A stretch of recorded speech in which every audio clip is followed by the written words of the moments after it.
Today's Sunday session is brought to you thanks to the fine folks at More Beer. Visit them right now at morebeer.com.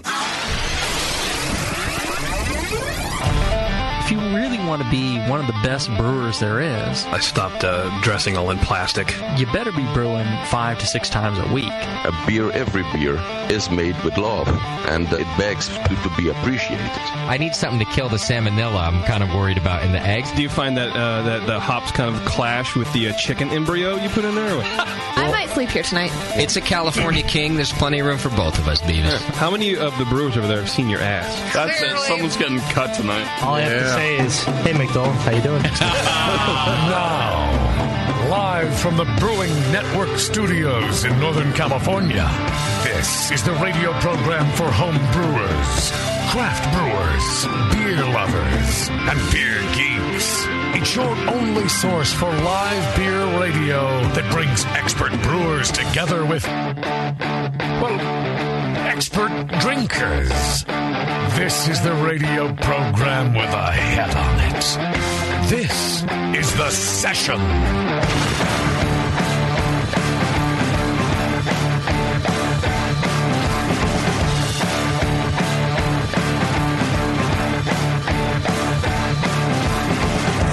Good day, everybody. Welcome to The Session Show. The Session Show. The Session Show. Did we do? Thing. Once a week. Session Cast. I'm your host, Justin Crossley, and joining me today, we've got Jason J.P. Petros and Beardy. Just Beardy. First and last name. Of course, we got Bevo in studio as well, in her own studio. Hi. She's hanging out with us today. Tasty's still on a little hiatus. More like a low-atus. Because he's shorter than me. Yeah. So we do have a great show for you anyway, though, even though there's just a couple of us in here, because we got the Guinness Open Gate Brewery and Barrel House from Baltimore, Maryland on the program, which that's exciting stuff, I feel like. I'm very excited about it. They sent us a bunch of their beer. We're going to try the, some of the classics. We got Guinness Draft and Extra Stout. We'll do a little side-by-side. You have to do the classics. When you're talking to Guinness, anybody related to the company, you have to do the classics. I agree. And, then we're going to try a couple of their new ones, too, which is exciting stuff. I like seeing a iconic brewery like that, jumping in with some new stuff. Yeah, invading another country. Yes. And then starting a new brewery. Right. Yeah. The Irish are really well known for invading America. Yeah. Right. So the second invasion, at least. Right. So that should be some good stuff. Yeah. I'm excited to do that.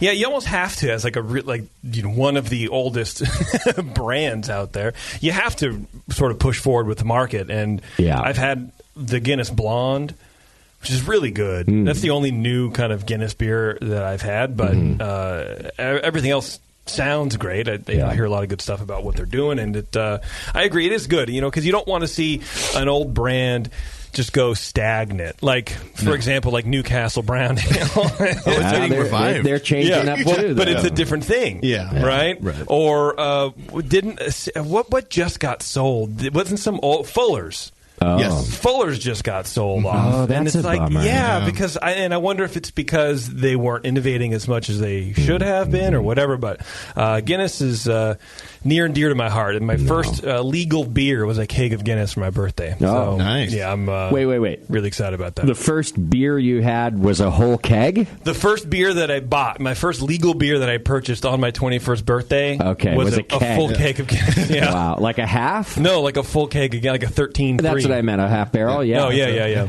Wow. Yeah. Actually, my first legal beer was Guinness also. Twinsies. Yeah, really? Right. Interesting. My birthday is St. Patrick's Eve, so it was like, hey, first beer is Guinness, and we're doing car bombs in the yard until we don't wake or pass out. Wow. How long did that take?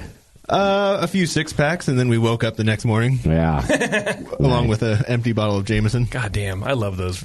Now, did you already had a kegerator at 21, JP, or you just put it on in a bucket? I had a jockey box. No, it wasn't. No, it was a hand pump at that point. I didn't know what the fuck I was doing. Were you already working for? Were you working for More Beer at 21? Yes. Yeah. Trying to think. When was a long time for him? 40-something years ago? Yeah, that's right. 20 years ago? I forget, man. Well, I'm 41 now. Jesus, it's I hate 2019. to think about that. When were you 21? 99. 99, I was 21. I had just started working for More Beer, yeah. So you might have been there already. Maybe. So do you think, well, do you remember this? Like, do you remember working for More Beer before you were of legal drinking age? I don't know. Yeah. To be completely honest, I have no idea. I don't think so. I think I may have started interview. in 99 anyway, yeah. Okay. I'm not very smart. So, yeah, I don't know I don't know where you think I got this information from. Right. I just, interesting to know. Yeah. You had a keg already. It was cool, yeah.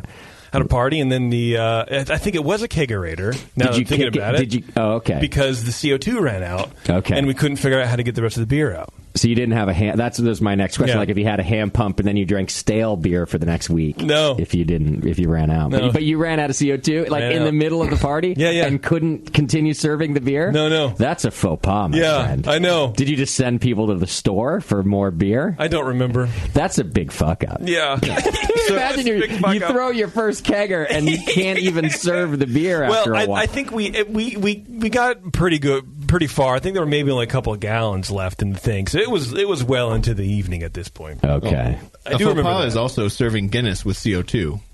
You were doing it wrong already. But what am I going to do? Oh, yeah. Was it like the Nitro Guinness? No. Oh, yeah. It's just, perfectly draft Guinness. But, at that point, you're going to, you're going to kill it in the whole entire night. You're going to try. So it's not going to matter. But you're just pushing it out. And it pours properly like a Guinness if you're pushing it on CO2?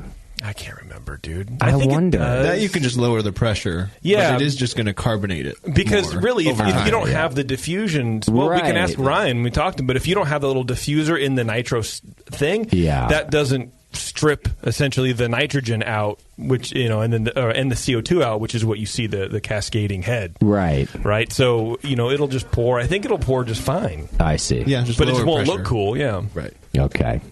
Well, we're going to be talking to Ryan Wagner, who's a Guinness Brewery ambassador from the Guinness Open Gate Brewery and Barrel House in Baltimore, Maryland, like I said. So I'm excited about that. And then, of course, speaking of More Beer is bringing you this session, as they do every one. And More Beer wants to change your malt game with Viking Malt, hailing from Northern Europe. Viking Malt is a family-owned malt house since 1883 and is the largest specialty malt producer in the world. Their base malts are malted from null-lox varietals that don't contain the enzyme lipoxygenase, which of course leads to trans-2-nonenal in beer, which is responsible for those stale cardboard flavors, dummy. I can never get a full one in.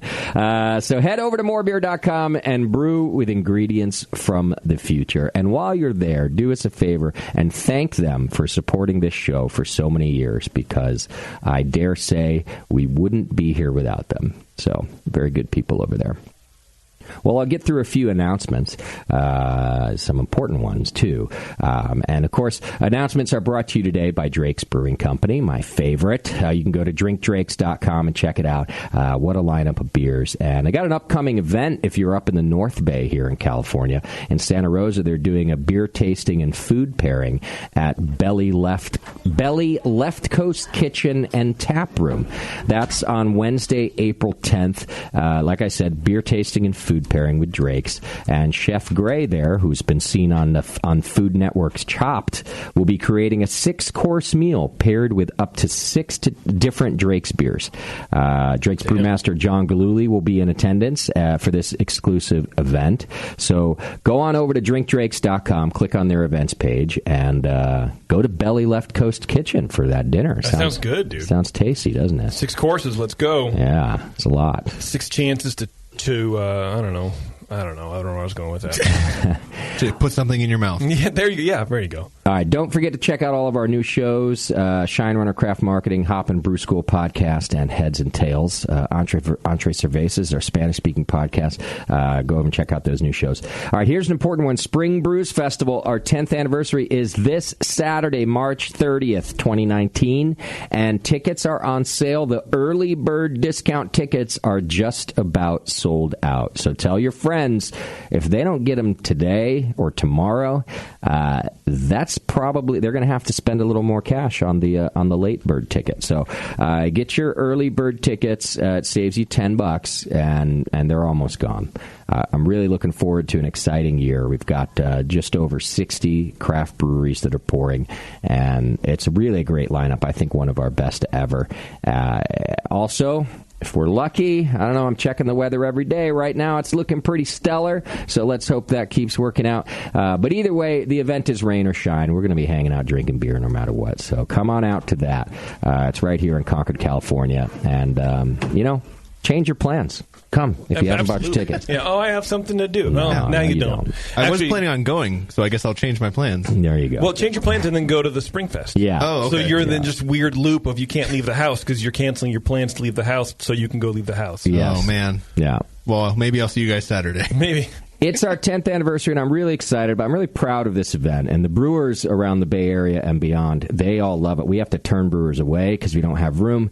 All of the brewers actually come out to hang out with you. You can talk with them while they pour you beer. And I'm really proud of how the community has adopted this event. And I dare say it really is one of the best in the Bay Area, if not the best. It's a damn good event. I'll say it. It's the best in the Bay Area. There we go.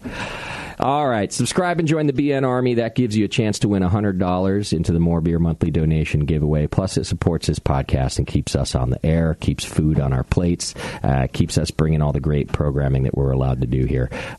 So sign up, and for as little as $2 a month, you get entered more. The more you enter, the more you spend, rather. And, it's just a great way to support us. Plus, you get our Brewing Network monthly newsletter, which keeps you up to date on what's happening. All right. Go sign up for our Twitter, Facebook, and Instagram. You get some cool stuff over there. And, of course, send your feedback to feedback@thebrewingnetwork.com. We love to hear from you there, and we read your feedback on the air. So don't expect a written response, but we do read it here on the air and respond to you that way. So we love to hear from you.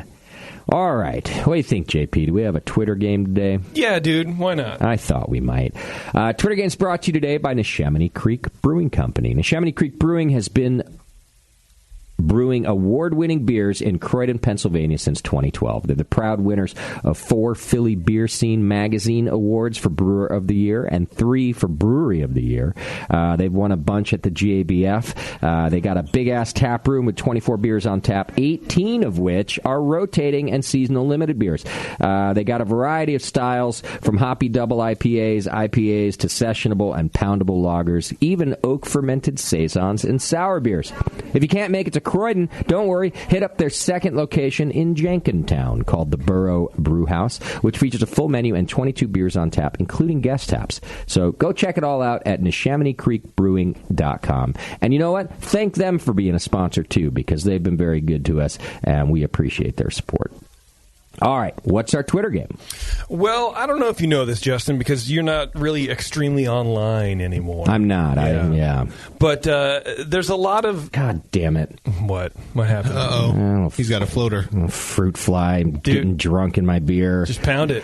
No, I was enjoying it, too, and there's only, there was enough for a few gulps. It was going to get me through the segment. Yeah, and now you can't deal with it. Free protein. Yeah, that sucks, man. All right, anyway, carry on. Are you sure? Yeah. I don't know if we can. I'll be all right. Yeah, let's stop the show. I was really disappointed. Can you tell? Really disappointed me. God, press F for pay your respect for Justin's beer. He's being wasteful. It's just, it's uncalled for, really. It's rude, to be honest. Go find something else to do. Right.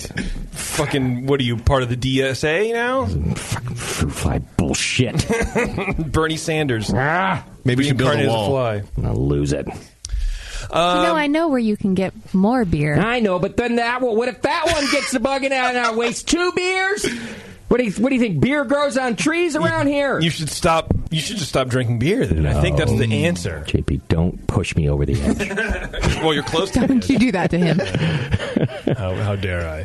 Carry on. Are you sure? Yeah. All right. Twitter game's brought to you today by my beer. Rest in peace. Yes. Shouts out to a real beer. Yeah, go ahead. There's been a lot of resurgence in kind of smaller breweries releasing beer labels and beer descriptors in a very sexist light. We're back to that again. We're back to 1995. I thought we were moving away from that. So did I, but apparently not. Okay. I can't name any names because I forget them because I'm retarded. But anyway, it's very inappropriate, and there's been a lot of uproar online, and these breweries are actually taking down their Instagram posts. A lot of this is on Instagram now. Okay. They're taking it down and issuing apologies to everybody. I got to see some of this. It's pretty good, right? So what I want to know is, where's all the male representation in the sexism industry, in the sexism area? When are we going to have labels that are really male-dominated and enhance the male anatomy to sell beer in a way that females, instead of having like a woman with a giant bosom with a tiny bikini that are two little cute hops over the nipples, or whatever, and then this weird erotic fan fiction of a description. Let's do that for the men. So that's the Twitter game. So write me a sexist beer label, sexualized men, sexualized men, because we need it overall. First of all, we deserve it. Yeah, us too. Yeah. Okay. About time we got some confidence. So I hate all of you. Are we asking for names of what this beer would be? You know, it could be names. It could be descriptors.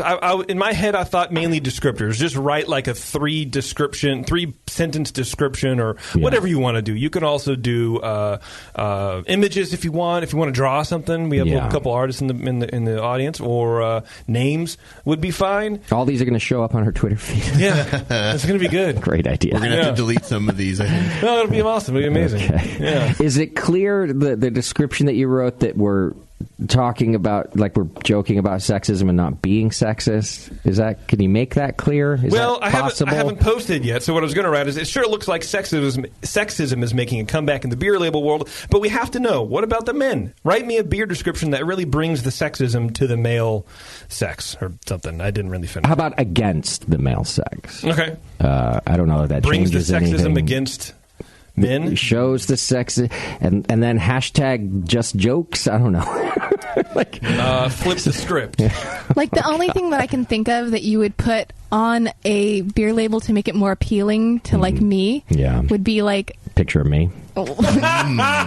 Only if you had a vacuum in your hand, which then is still, again, sexist to me. Right. How is a vacuum in Justin's hand sexist towards you? Because women vacuum. No sex can use the vacuum? Is that what you're saying? I'll have you know, I have a robot vacuum, and I named it a male name, Sebastian. You are an idiot. I used a vacuum this last weekend. I vacuumed on Sunday. Well, maybe it's just... Guys, we're not talking about when you go into the closet and try to suck yourself with the vacuum. I mean, I have missing talking one about ball. Vacuuming. I tore a ball through my scrotum vacuuming, but that's a different story. What else do you use vacuums for? I mean, I don't know. Do you think someone would take that as like a serious thing?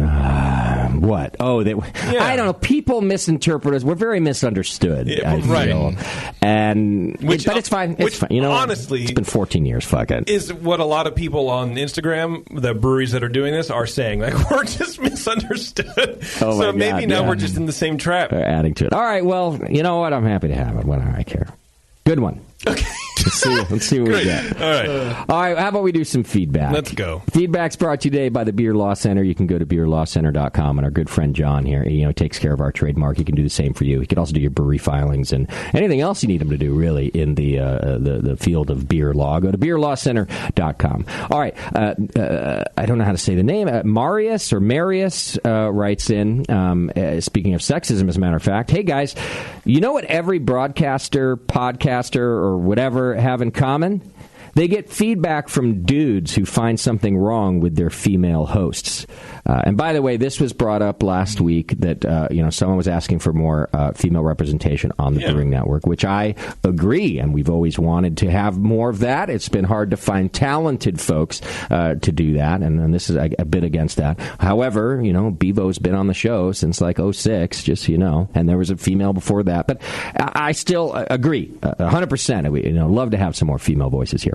But according to that, shows get feedback from dudes who find something wrong with their female hosts. You know, annoying voices, shrill voices, vocal fry, upspeak, what freaking ever. There's always a reason to get these women off the air. And of course, this was in, I had said that's some of the feedback we have gotten about our other female hosts who have done the show. He says, comments like that aren't really about the hosts in question or the co-hosts in question. They're not about talent. It's basement creatures and old curmudgeons who can't handle the fact that they're being forced to listen to women, Marius says. Especially in boys' clubs like brewing and other kinds of geekery. You can't let feedback like that stop you from having women on the podcast more often. I love listening to shrill, annoying women like Shimky and Ernie. So have them on more often, please, and dig up some more of them. Hugs and spankings from Marius or Marius. I don't know that. Forgive me for that. So, all right, listen. Just so you know, I'm the one who's a stickler about talent.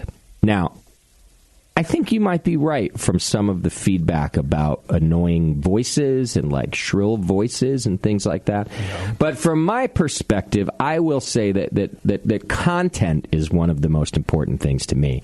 And when I talk about talent, I am really talking about content. Now, I would like some more broadcaster-friendly voices in general, and I don't think that excludes women at all, by the way. No. There's some wonderful voices in radio and podcasting.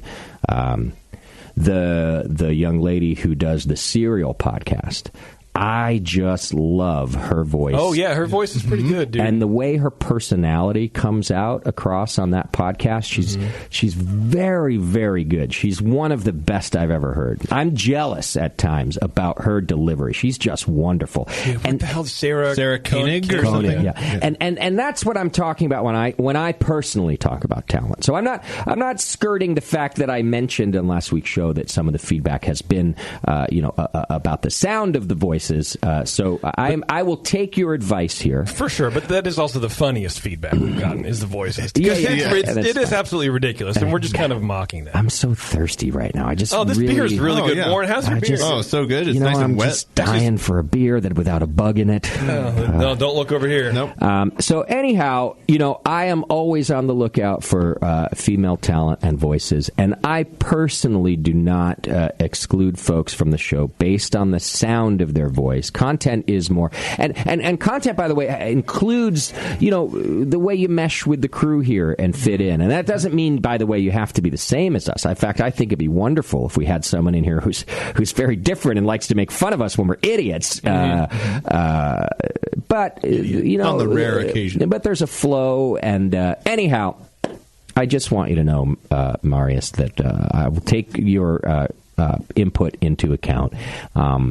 But in my ideal world, I get a wonderfully voiced and knowledgeable woman, much like myself. I'm a knowledgeable woman sometimes. So right, college-educated woman. Yeah. All right. So thank you for that feedback. I appreciate that very much. Hopefully that response put this topic to bed once and for all. Right. We will never hear about it again. By the way, I just want you to know I have been in contact with someone. I do have somebody in mind who's going to come, I think, and do some, not every podcast, but a lovely voice and talented woman who is going to contribute from time to time on the program. Awesome. So I'm excited about that. Wonderful. Okay. Dave writes in, this is about the Secret Trail show. Hey, I just finished listening to the Secret Trail episode. Have to say it was one of the best. Great interview, an old-fashioned rant, for me, I assume. And it was awesome to hear stories about how bad the pros screw up. He said, I really loved that segment. So much so that you inspired me to make some fan art. Keep up the good work. And then he forwarded me the fan art, which was a pencil drawing of me ranting. It was lovely. I can't show it to you on a podcast, but maybe I'll tweet it. I can put an image on the podcast itself, so like when it shows up in your reader. Maybe I'll put that as the image for this show because I thought it was pretty funny. It's pretty good. I have some old fan art on the wall from our old friend Jake Keeler, which is just me as a hair person. It's like there's no definition of my body at all except for how hair outlines it. Right. And I appreciate good self-mocking fan art. Sure. Or me mocking whatever. Caricatures. Yes. So, Dave, thank you so much for sending that. It made me smile today. I appreciate it. Aww. Yeah. That's nice. Yeah. Here's one from Andy. Gentleman and lady, I was walking through the grocery store and remembered what you guys were saying about Lagunitas now brewing Newcastle Brown Ale, which, of course, we talked about also last week. Yep. He said the old and the new happen to be sitting next to each other. Oh, it's already out. Yeah, apparently. He thinks it seems like a pretty confusing marketing plan. They're right next to each other on the shelf, and the new one doesn't actually say what they changed. What also surprised with the original is brewed in Holland, which he says is sad. Couldn't bring myself to buy it and taste one, so who knows what the new trick is. Well, okay, I think you should have bought it. If you're going to complain, side by side. I mean, I guess he's just complaining about the confusing marketing, and that's fair enough. But I would have liked to hear you go, "Hey, by the way, tasted great," or "Didn't like it," or something like that. I want to see them side by side too. I'm curious what the marketing does look like, so I'll have to go take a look. No. I guess a huge shout out. Started listening to BN. Blah blah blah. Had a few beers on Dr. Homebrew last year. Despite this, I just won gold in the IPA category at the Blue Bonnet Brew Up. He says, just kidding. It's probably JP and Beardy's fault that I won. I hear them complain about cloudy beer so much that I'm subconsciously unable to brew anything but a clear beer. I got a hold of some tasty IPA, too, and used that as inspiration to make a crystal clear IPA juicy. Huge, he says. Gross. There you go. Apparently, the West Coast IPA, he says, isn't completely dead, just dying a slow and painful death, just like Justin's feet. I'll have you know my feet are okay, everybody. I'm okay. They're just okay, or are they doing fun? Are they doing well? I think they're better. Yeah. Oh. Yeah. Right. I take my B12s. And, okay. It was working. Do you still have to take like 7,000 milligrams? No. I got to reduce. That was only for like the first couple weeks to build it up, build up the B12 in my system, and then I went back to. This was a while ago, by the way. Then I went back to the doctor for another test of the old liver and the vitamins, and my B12 content was back in a normal range. Okay. And the doc had said to me, because there was like numbness and a little pain, she was like, it could go away and your nerves heal themselves, or they could not. And I don't have numbness or pain anymore, so I think I fall in the healed category. God bless. Anyway, he says, thanks for everything. Don't suck it, JP, and keep talking Beardy, from Andy. Oh. First of all, those are both this bad advice. Not to suck it? I agree. I wasn't going to say it, but I agree. Yeah, I'm willing to suck it if it makes Beardy stop talking. Keep brewing that clear IPA. Yeah. If I can't have a sip of beer in the next Can you just tell me what number to go get you? Because I'm drinking a beer, they're drinking a beer. It's just sad. Like, you can have my beer. It's so sad. We're almost done here. Yeah. But if you want to go get ahead... No, because you got to stop the video when we go to break. So I'll get... By the way, Bev, you should have just done it. You could have done it 4 times. I was going to, but I didn't know what to get him. Anything with a pale ale. But there were more than one option. I didn't want to do the wrong thing. Any of them. Now you're just making it worse. Yeah. It's like I'm being teased. It feels so close. Well, here, you can have mine. It's a Hefeweizen. God, no. All right, well, interesting enough, this last email we have is about Hefeweizen, and it's because we were joking about hazy Hefeweizens last week. And Which how would be ridiculous. I think I was saying how people would change their branding. Well, Tyler writes in, last week's joke about hazy Hefeweizens isn't a joke anymore. It's a reality. He says, I see that Boulevard Unfiltered Wheat has prominently bolded the word hazy on their beer packaging and even on their website. You guys called it. Breweries are adding hazy to beer names in order to make their products more marketable, which I did say that they would just start calling anything that used to be hazy using that. He says, I find it funny that the description of the beer says distinctively cloudy appearance, but the label bolds the word hazy. Ugh. He does go on to say, for the record, Boulevard Unfiltered Wheat was my gateway craft beer, and I'll continue to enjoy the beer. Tyler says he's also running for the American Homebrewers Association Governing Committee and wanted me to give a friendly reminder for all AHA members to go online, and you can go to homebrewersassociation.org, and vote for your governing committee before the polls close on March 31st, which is obviously coming up this week. So go get that done. And thank you for writing in, Tyler. Glad to see that the Brewing Network yet again has predicted what's going to happen in the beer world. After it already happened. When will we ever get the credit we're due? Never. We literally never will. We've changed everything. Yeah. I'm sick of it. It's like there's a bug in my podcast. Yes, King. You go, King. It's like a good... We're good. Yes, King. Yes.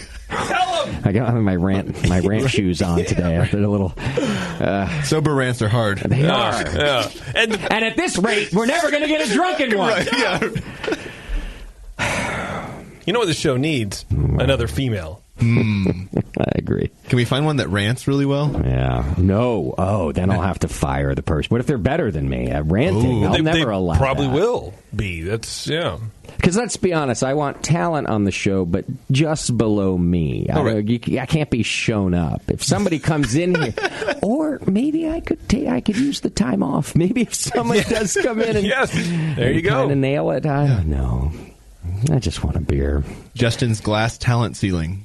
Right. They cannot go above that. I feel like your hand was a little too high off the floor in your motion for my glass talent. It's more near where you would sit. Yeah. Okay. I'll get my friend. I'll get my friend Ted to come in. He'll take over for you. He's a radio guy. Okay. He'll do great. Ted doesn't have a vagina though. No. I mean, no, but he could. I guess maybe that's part of the stipulation. I feel like when I'm ready to retire, nowish. Assuming so will everybody else, a female should take over the show. I think that'd be a wonderful transition. Yeah. All right. Well, let's get to a break because we've got a guest waiting for us. When we come back, we're going to be speaking to Ryan Wagner, who's with the Guinness Open Gate Brewery and Barrel House. So if you'll hang in there for just a couple minutes, we will come back to that. But first, don't forget about the Brewers Publications books. They're wonderful. Publisher of Goza, which is brewing a classic German beer for the modern era by Fal Allen. Visit brewerspublications.com to order a Goza. Eric just brought me. Eric, my wonderful GM here at the Salute to a real one. What did you bring me, Eric? What? Number 3, the American Pale Ale. From Auburn Ale House? An American Pale Ale from Auburn Ale House. Eric, you're a lovely man. Now we he was like, should I just get him a beer? And I was like, God, yes. Salute. Oh, so good. I was about to turn inside out. Oh my God, if a bug flew in there right now, it'd be the best I was really hoping. Give me a coaster. Don't do it, Warren. Warren, do not. Warren, do not give him a coaster. I don't want to waste another. Okay. Put a gross germ-laden coaster on top of his glass. Visit brewerspublications.com today and order a copy of Goza or browse their entire collection of beer and brewing titles, more than 50 in all. You should Goza over there and order Shut up. a book today. I got to find new talent in general, I think. It's my Jar Jar Binks, dude. You go to over get a book. Where's Kim Shim? You should just mute him. All right, hang in there. It's The Session, and we'll be right back. The 21st Amendment. Watch out! Do you like beer? They make beer. Watch out! Do you like friends and fun? They make friends and fun. Watch out! Do you still like to have a good time? The 21st Amendment. Watch out! The 21st Amendment in San Francisco, located at 563 2nd Street, 2 blocks from the building where baseball is seen and played. Try their beers in the pub or try them in the can, featuring Monk's Blood. Made with real monk. Watch out! So why not have the best time of your life? Go to the 21A and Sean O'Sullivan will personally greet you with a can of Monk's Blood. The 21st Amendment. Watch out! This advertisement is not in any way affiliated nor associated with the 21st Amendment Bar and Pub, nor its subsidiaries or affiliates. This telecast is not copywritten by the 21st Amendment for the private use of the Brewing Network. Any use of this telecast without Jamil Zainashev's consent is prohibited. Suck it, JP. Do you know the 3 most important rules in brewing? Sanitation, sanitation, and sanitation. And no one does it better than 5-Star Chemicals. 5-Star knows sanitation. You can only sanitize clean equipment. And 5-Star knows how to clean, too. For craft brewers and home brewers, 5-Star has what you need to keep your fermenters, serving tanks, kegs, and draft lines sparkling and free of any beer-spoiling bacteria. PBW, caustic, acid cleaners, Star San, Sand, SantaClean, lubricants and defoamers, pH stabilizers, and more. 5 Star Chemicals has cleaning supplies, safety supplies, heat exchangers, pumps, hoses, and valves. And 5 Star is proud to offer eco-friendly products that exceed customer expectations. If you have a cleaning problem, you need the 5 Star solution. Visit 5starchemicals.com or call 800-782-7019. 800-782-7019 and get the 5 Star treatment today.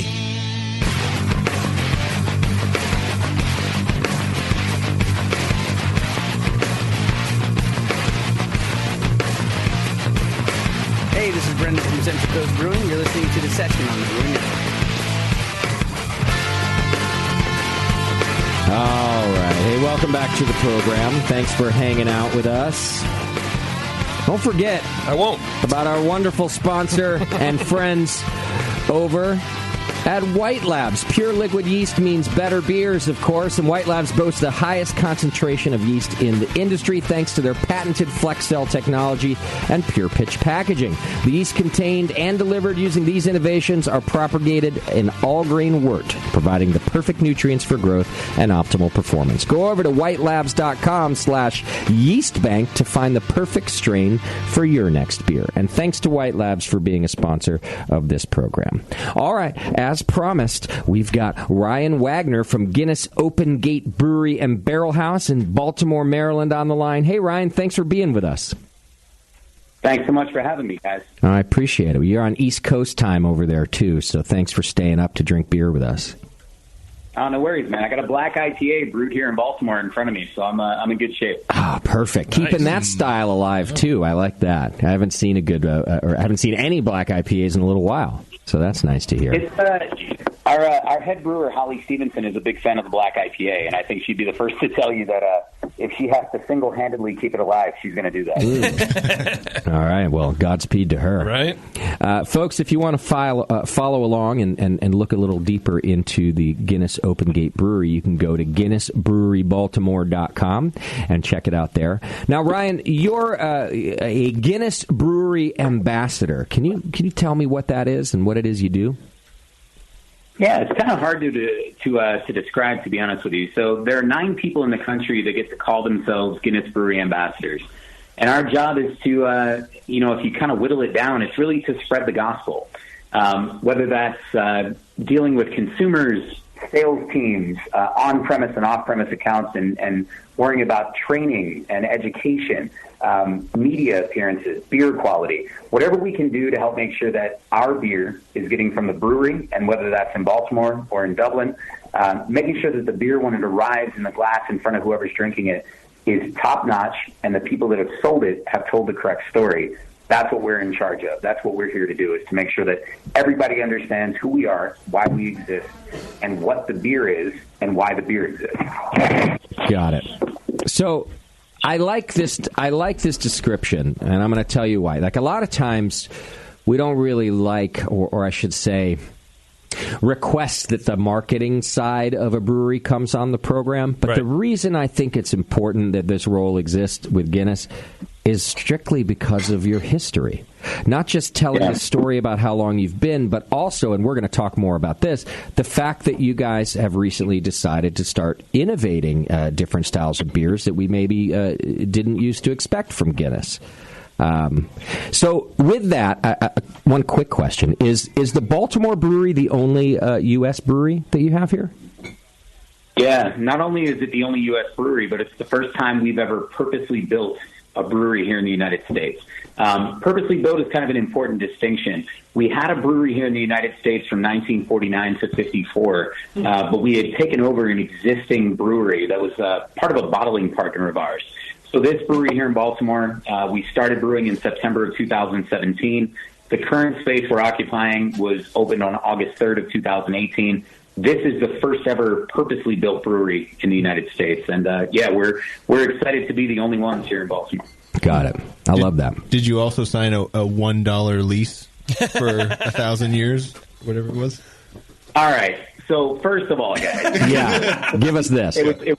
It was 35 pounds a year for 9,000 years. This one is, I mean, we're brewed in 50 different breweries around the world. So this is certainly not something new. But what we do here in Baltimore, focusing on innovation, focusing on creativity, and everything that makes the American beer industry what it is, that is unique. And to be a part of that project for a brewery that's been around for 260 plus years, that served in 180 plus countries around the world, there's something very unique and very special about that. So for it to be here in my hometown of Baltimore is even that much more special. I love that. 50 countries. Wow, that's crazy.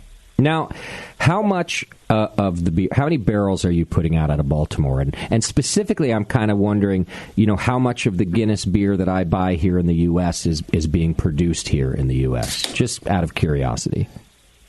Yeah, so all of the iconic beers that people are most familiar with, whether that's Guinness Draft Stout, which is obviously the most famous, the one that people are most familiar with. In many cases, the beer that people assume is the only one we've ever made in 260 years, which is obviously not true. Yeah. But all the iconic stouts that people are familiar with, they're still brewed in Dublin. We're not going to brew those here in Baltimore. We hired an amazing brewing team, some of the most talented brewers in the U.S. We didn't want to give them somebody else's recipe and expect them to produce those beers. We wanted to give them the ability to use their creativity, to use their the background that they have in innovation to create some new and exciting recipes. So the beers that people are most familiar with will continue to come from Dublin. Now, in terms of the production that we're doing in Baltimore, most of the recipes that we're coming up with are only available inside of our building, inside of our tap room. Guinness Blonde is the one exception to that rule. That blonde ale is brewed in Baltimore, is sent around the country. We have the ability to brew, I think it's about 700,000 cases, CEs. So we do have 2 brew houses on site in Baltimore. One is a 10-barrel pilot system. That's brewing some of those innovation recipes. We also have a 100 hectoliter or 85-barrel, give or take, system. That's brewing all the Guinness Blondes to send across the U.S. So we have the ability to scale up recipes to send them out regionally and also nationally. But yeah, right now, the only beer you're going to find outside of our walls that's brewed in Baltimore is Guinness Blonde. So I love that you also have that local take and providing a big tasting room experience where you're producing so much beer just for the Baltimore region. Yeah, we have to. That's really the foundation of American craft beer. People want to come in, they want to see what's new, they want to see what's different. Yeah. And we certainly have a benefit, and we recognize that. We have this incredible heritage, this incredible history of brewing in Ireland. Our brewers in Ireland are some of the best in the world. But what we are able to accomplish here in Baltimore, using the knowledge and, again, the creativity of our brewing team here, is to create things that people would never expect from Guinness, right? Wow. Most people around the world, most people especially in this country, are convinced that not only are we just one beer, but that we couldn't possibly brew anything else. How dare we? Yeah, in many circumstances. So to give our brewers a charge of, hey, anything you can come up with, anything you can dream up, we're going to let you brew up. And when people come into our brewery, they may have a brief moment of seeing Guinness Draft and seeing Guinness Blonde and wondering who could have possibly come up with the other recipes we've brewed. But then as soon as we explain, hey, guys, these beers are made right here. Our brewing team is creating these recipes, and they're creating some of the most innovative-based things that we can come up with. Sure. People are willing to come along on that ride with us. Now, let me ask you this. Are any of your brewers in Ireland, brewing the stuff we know and love, jealous about the American brewers who get to kind of, stretch their creative wings, or are they kind of like, leave that to those weirdo Americans? Yeah, you know what? I don't know. But what I will say is this. We've long been innovation brewers, dating back to 1759, to the very foundations of Guinness. I think most people would be surprised to learn that for the first 40 years we existed as a brewery, we were brewing pale and amber ales. That's what we were doing. We didn't come up with dark beer and start brewing dark beer until 1798 or 99. I didn't know. So our brewers in Dublin are constantly innovating. They're constantly pushing the boundaries of brewing techniques and ingredients and processes and all those things. So I don't think there's any jealousy. I do think that there is excitement in terms of the sharing of information and the sharing of recipes and lessons learned and all those sort of things. So we're excited to learn from the brewers in Dublin. I think they are excited to learn from the boundaries that are being pushed by our brewers here. And, to be a part of, again, 260 years of brewing heritage, there's nothing quite like that anywhere else in the world. So we're going to take advantage of that to the best of our abilities.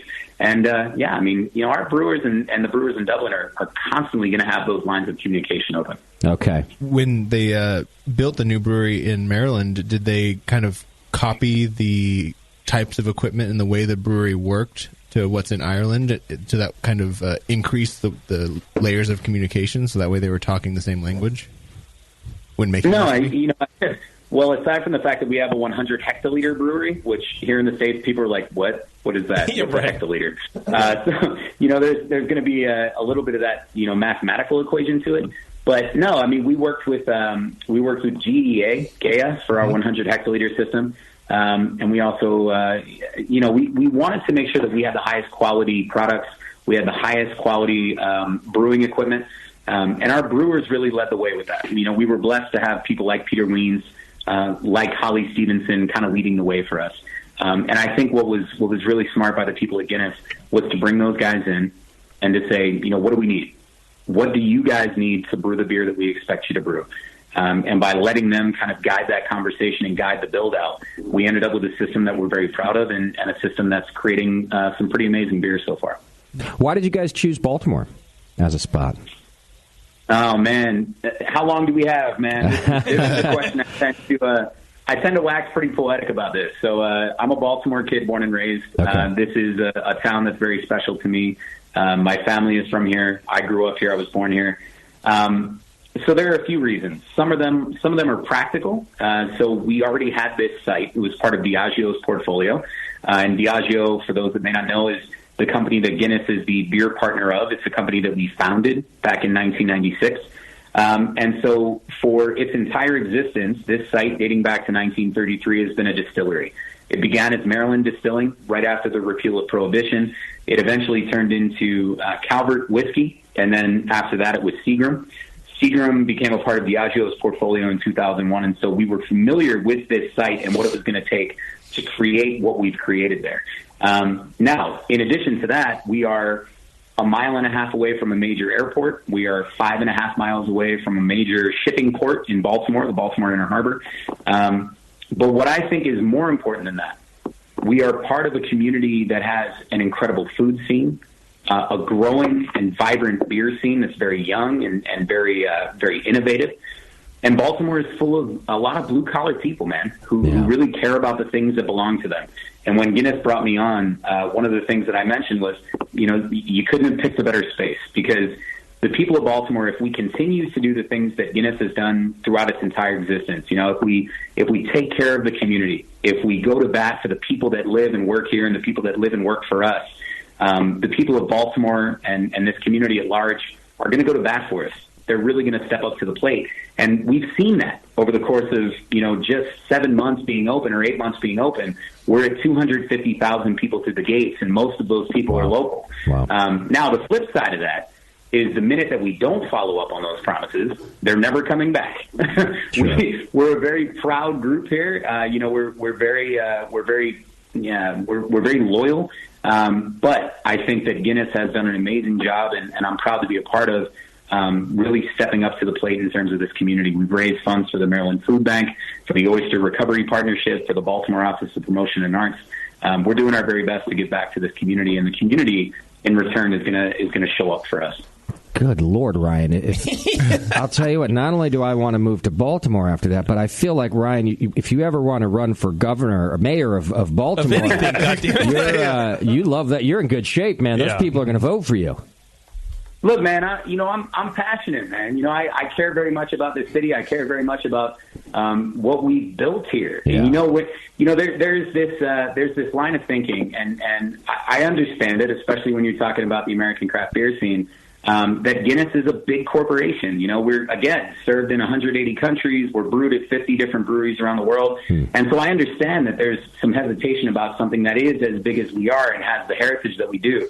But if you come to our brewery, and if you sit down at the bar and talk to, the staff that cares so very much about the beer that we're producing and about the service that they're providing and about the experience that they're giving people. And if you talk to Holly or Sean or Peter or Todd or J-Rod, the people that are making these beers that are being put down in front of you, it's hard to not understand that this is a very local project, that this is something that means a lot to the people that are there every day. And I think that shines through not only in the beer, but in the experiences that we create. I love it. That is a really good point, because for all my years of drinking, which, 20 legal years, they've been, Guinness has always been there. It was, like I said, it was my first legal beer, right?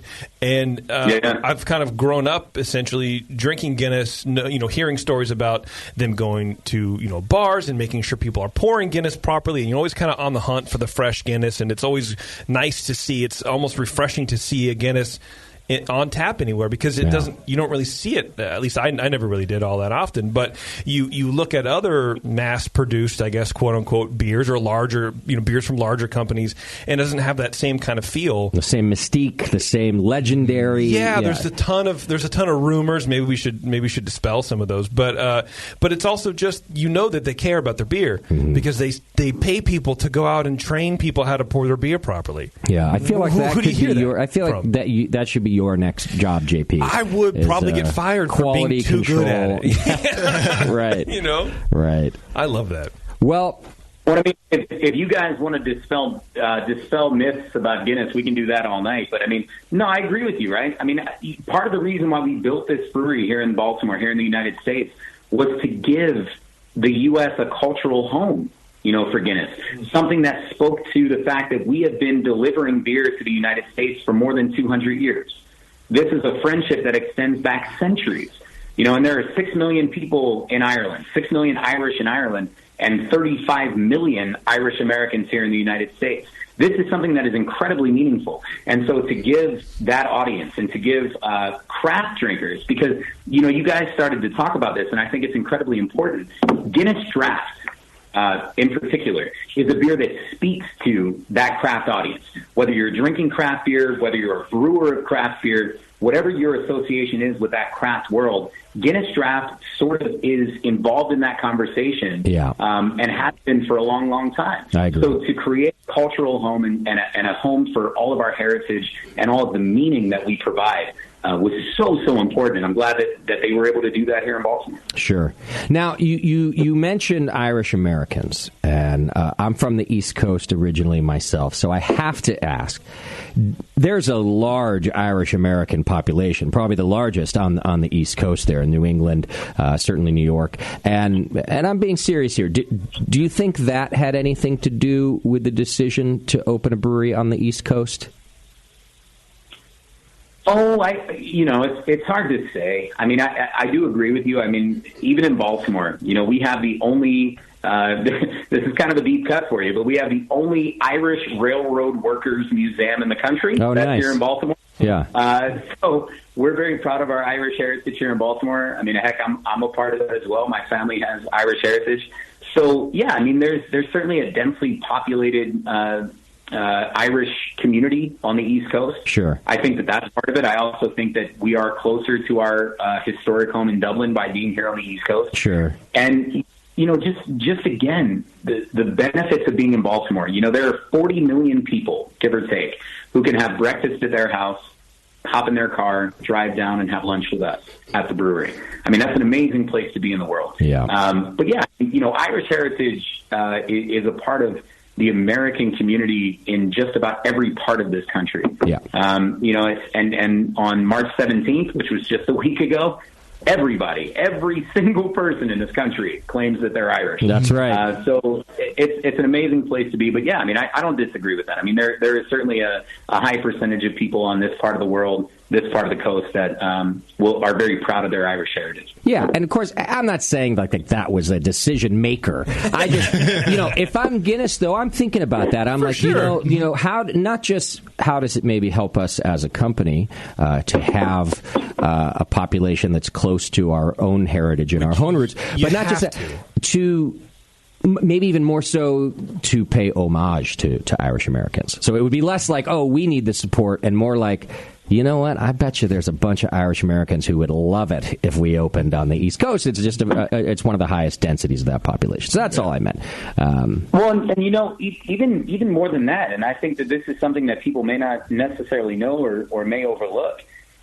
Between here and D.C., there's also a massive population of expats from West Africa, from the Caribbean, places that are incredibly familiar with Guinness because Guinness has been a part of the fabric of those communities for decades now. I mean, the third brewery we ever built in the world was in Lagos, Nigeria. Oh. So you take advantage of not just the Irish American population, but just the melting pot nature of this part of the world. Between Baltimore, D.C., Philly, New York, there is an incredibly diverse culture here. And all of those cultures, for the most part, are familiar with Guinness. And so to give them a place to come and celebrate the things that they have been proud of for decades, I think that that's incredibly beneficial to us. You're right. What kind of party did you guys throw on March 17th? Big ass one. At the brewery. I don't even want to talk about it, man. It's still happening. That's because you can't remember it, Ryan. I don't think I've had time to process it. It was a blast. It was the very first St. Patrick's Day that we celebrated here at the new brewery. I mean, we had the benefit of having celebrated St. Patrick's Day last year when we had our small, what we refer to as our test tap room. It was about 150 people you could fit in there, so a much smaller experience than what people got this year. But it went well. It really did this year. We did different sessions, so you could buy tickets and come in from 10 to 3 or 5 to 10. And we really wanted to give people the room to spread out, to feel like they weren't overcrowded. There was a lot of, I don't want to say blowback, but a lot of commenting and things on social media where people assumed that it was going to be kind of crazy and a little overwhelming. And we wanted to make sure that we proved those people wrong, in many ways. So we were able to give people that sort of personal, intimate experience while also bringing in a whole lot, thousands of people over the weekend. Now, what surprised me, and I think from a beer point of view, that's what I was most interested in. Guinness Draft and Guinness Blonde were our two biggest sellers. But our IPA, which is a beer that I am incredibly proud of and a beer that I'm so excited to share with people every time they come in. It's a core beer. It's the third beer that we've ever brewed on site dating back to September of 2017. That was our third best-selling beer. And that to me speaks to this place existing not just for the people that have already adored Guinness, but for the people that are coming to have that craft experience, that are looking for a different sort of experience from Guinness. So yeah, man, it went well. We really, I think we blew it away in terms of the consumer experience and people having a great time. But we also, our staff, I should highlight because they're the ones that create that experience, and they were the ones that came through in a huge way for the weekend. Right. Well, if you ever want to prove them right with a shit show of a party, the Brewing Network really knows how to ruin a place. Yeah, let us know. We'll do that for you. So I do want to talk about some of the new beers, the Blonde and the IPA. But first, it's what we have in our glass right now. I wanted to go through the classics with you first before we do, the new ones. And in our glass, both out of a bottle and one out of a can, we've got Guinness Draft and Guinness Extra Stout. Yes. We're doing a side-by-side of those. And I wonder if you could talk to me about what the differences are in these two beers. Oh, yeah, of course. One of those beers is one of our oldest recipes, one of the first beers ever produced. One of those is a nitrogenated stout that people have had a million times at the pub. And the other is that oldest recipe. And I think that's one of the big shocking things for people, right? I mean, we were founded in 1759. That's when Arthur Guinness signed his 9,000-year lease at St. James's Gate. We talked about it earlier. And so for a lot of people, especially here in the States, they assume that Guinness Draft Stout, that nitrogenated pint, the one that you guys have out of a can, is the only beer that we've ever brewed. And when I tell people that Guinness Draft Stout did not debut for us until 1959, 200 years after we were founded as a brewery, there's a pretty massive uproar. People get real fired up about this. That's a new beer for us. That's a wee babe of a beer. That's one of our newest innovations if you go back all the way through our history. Now, Guinness Extra Stout, which you guys have out of the bottle, is fully carbonated. It's not nitrogenated like its brother, Guinness Draft Stout. And that dates back to 1821. And what's cool about that recipe is that's the recipe that we think most closely approximates the first dark beer that would have been brewed by Guinness in 1798 or 1799. So in terms of dark beer, that's the true foundation. Guinness Extra Stout is one of our favorites. You know, if you work for Guinness, that's the 6-pack that you keep in your fridge. Okay. It's an incredible beer for food pairing purposes. It goes well with barbecues and sort of that summertime vibe, which, you know, if you're a brewer of stouts, it's great to introduce people to these types of beers in warm weather. But Guinness Draft Stout, that's the desert island beer, right? I mean, that's the beer that, you know, it may not be your favorite, it may not be the most exciting beer, but that's the one that is the most unique. And that's the beer that in 1959 changed the brewing world forever. So if people ask me what my favorite beer is, I say that that's a tough question. But if you told me I only had one beer to drink for the rest of my life, it's going to be Guinness Draft Stout, man, because that's the beer that is the most unique, at least in my opinion, in the beer world. I would kind of agree with that. Yeah. Yeah. It's because it's creamy and refreshing. Mm-hmm. It's not heavy, but it's a stout. And you can kind of get that. You know, a lot of people go, oh, I can't drink stouts. I get too full. No. It doesn't have any more anything. It's not any more mass in it than anything else. But yeah, Guinness Draft. It's that's yours. Crushable, dude. I also didn't know it was that young. 59. Neither did I. Which, although also 59. Yeah. 1959. Well, that's not young, right? But it is for Guinness. It is for Guinness, not right? For Guinness, not for beer. No. But I'm just saying, for the market and for drinkers in general, But I'm still surprised to hear that number. Correct. Yeah. You know, it's amazing that we can talk about 1959 as being young. Yeah. You know. Well, and I mean, you talked about the beer being light, and I think that's something that we always try to point out because it's a tough conversation because you mentioned earlier about this dispelling myths.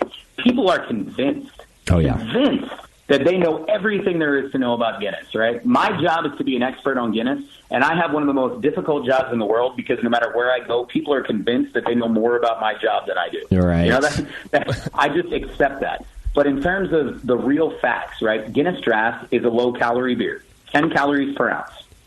Guinness Draft is low in carbs, which most people would not expect. And it's also, in terms of being filling, because it's nitrogenated. Nitrogen is a less active gas than CO2, and once it's in your stomach, it sort of dies down a bit. So when you go out and drink beer, it is carbonation that gets bubbly and fills your belly and makes you feel full. Guinness Draft is very sessionable in that way. Right. It's going to allow to really to enjoy food, which I think is a huge part of what we do, pairing our beer with food, but also to not feel overwhelmed by beer. And Guinness Draft is amazing at doing that. Yeah. And I like that you bring this up, too, because, as beer nerds ourselves, we get a lot of friends and family members and people who are like, what kind of beer would I like? I don't like that heavy, dark beer. And, one of the first things, actually, you can thank me later, Ryan, that I point out is, actually, whenever you're at a bar, I can almost guarantee you that the lowest alcohol, at least one of the lowest alcohol, and least filling beers is going to be a Guinness Draft. Yeah. And it blows people's mind. They won't have it. And they go, no, that's not true. And I go, all right, well, look it up and pay me $5 later when I'm wrong, when you're wrong. It's a myth I actually enjoy dispelling, and I'm not even on the payroll. See, that's right. Well, I'm not gonna wait to thank you. I'm gonna thank you right now. it is an important thing to remind people, and it's also why, and this is something that we're very proud of. If you go to a beer festival, and I have the pleasure or displeasure, depending on the beer festival. Right. I have the pleasure of working a lot of beer festivals in this country and going to places like GABF, the Great American Beer Festival, and working some of these amazing festivals. But if you go to a festival, brewers. And I mean this sincerely, and I don't think a lot of brewers would disagree with me. Brewers and people that work in this industry will seek out a beer like Guinness Draft. You're right. Because after all the beers that you try, that is the beer that is light in body, is light in calories, it is light in filling nature, the filling qualities that fill up your belly. That is the beer that they seek out. So if you want to drink like a brewer, and we encourage people to do that, and I mean that in a number of ways, not just drinking what brewers do, but also respecting the beer and drinking responsibly, the beer that you seek out is Guinness Draft. 100%. Yeah. That's where all the American craft brewers have really helped you, I think, because 99% of the dark beer that's in craft is just heavy, sweet. So, especially now. Dark pastry stout, dude. Right. Yeah. How much lactose do you put in this? Yeah, I just want a nice, dry beer with a little bit of roasted flavor. Yeah. Yeah. And I forgot, honestly, how good extra stout is. I feel like having the alcohol on the label is relatively new. I mean, it's only 5.6. Oh, okay. Right. Which is more than the draft. Which is more than draft, but less Right? less than I would think. Oh. Which, again, I guess Well, comes and into that.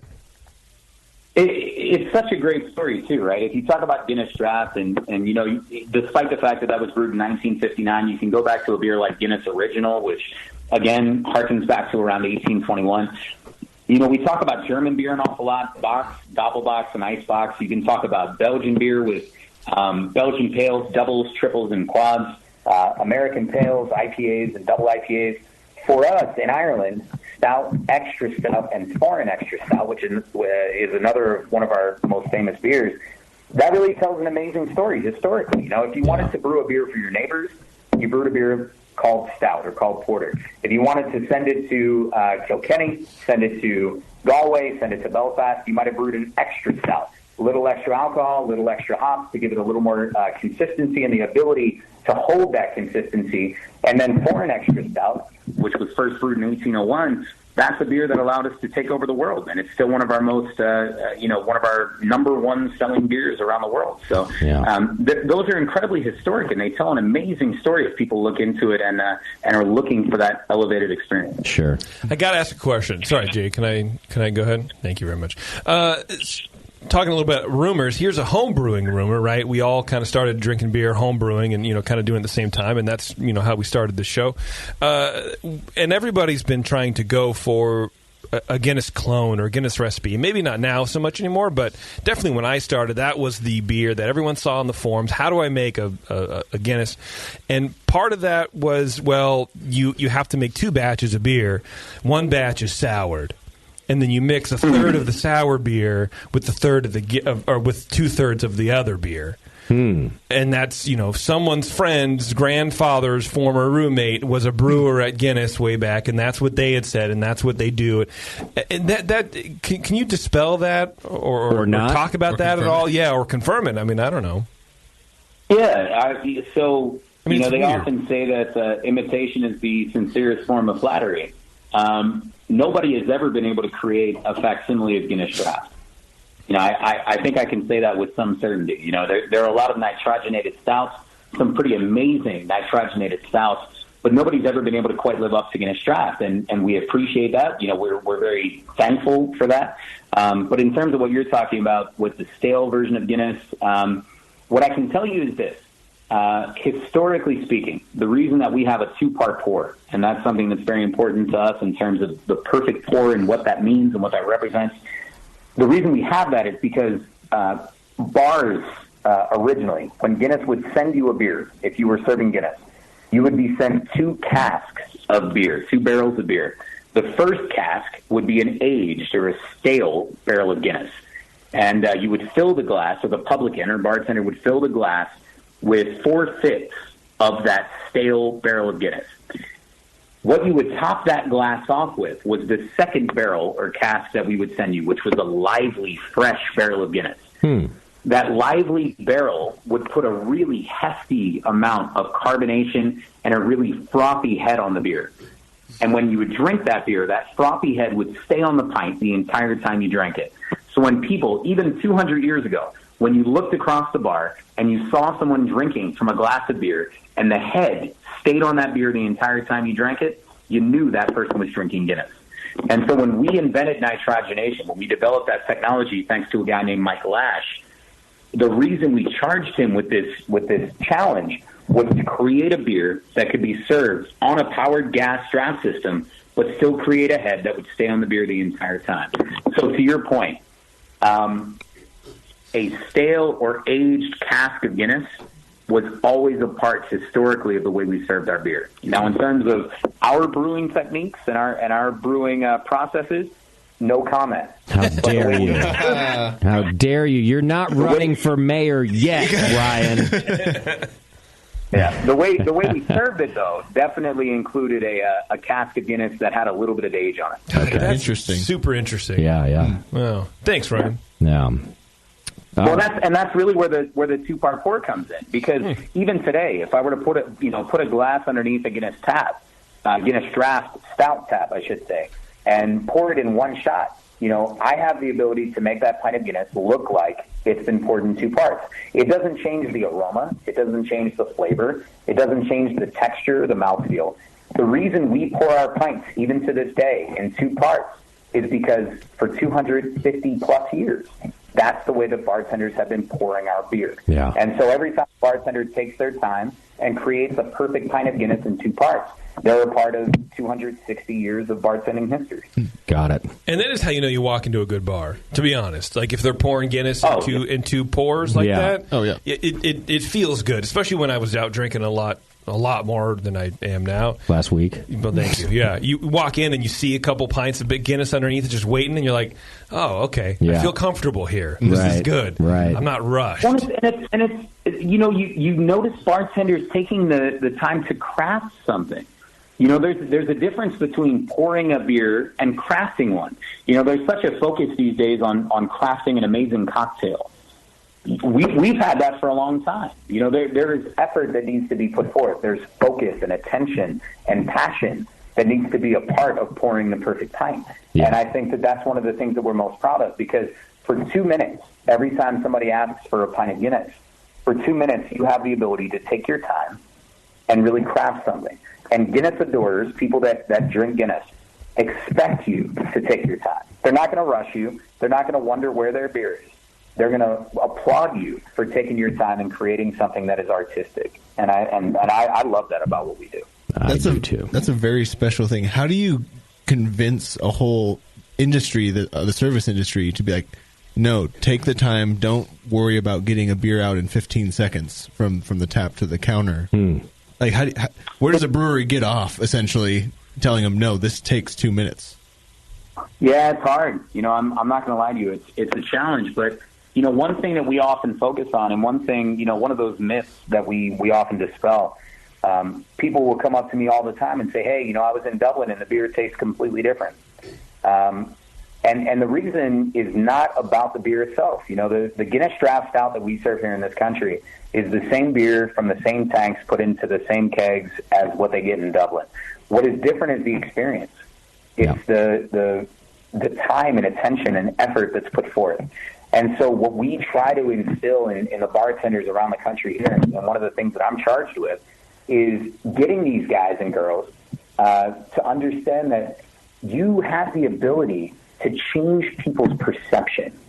You have the ability to create something that is unique and special. The best beers and the best spirits and the best cocktails and food that people have in their lives are less about what's in the glass and on the plate and more about the people you're with, the laughs that you share, and the times that you have.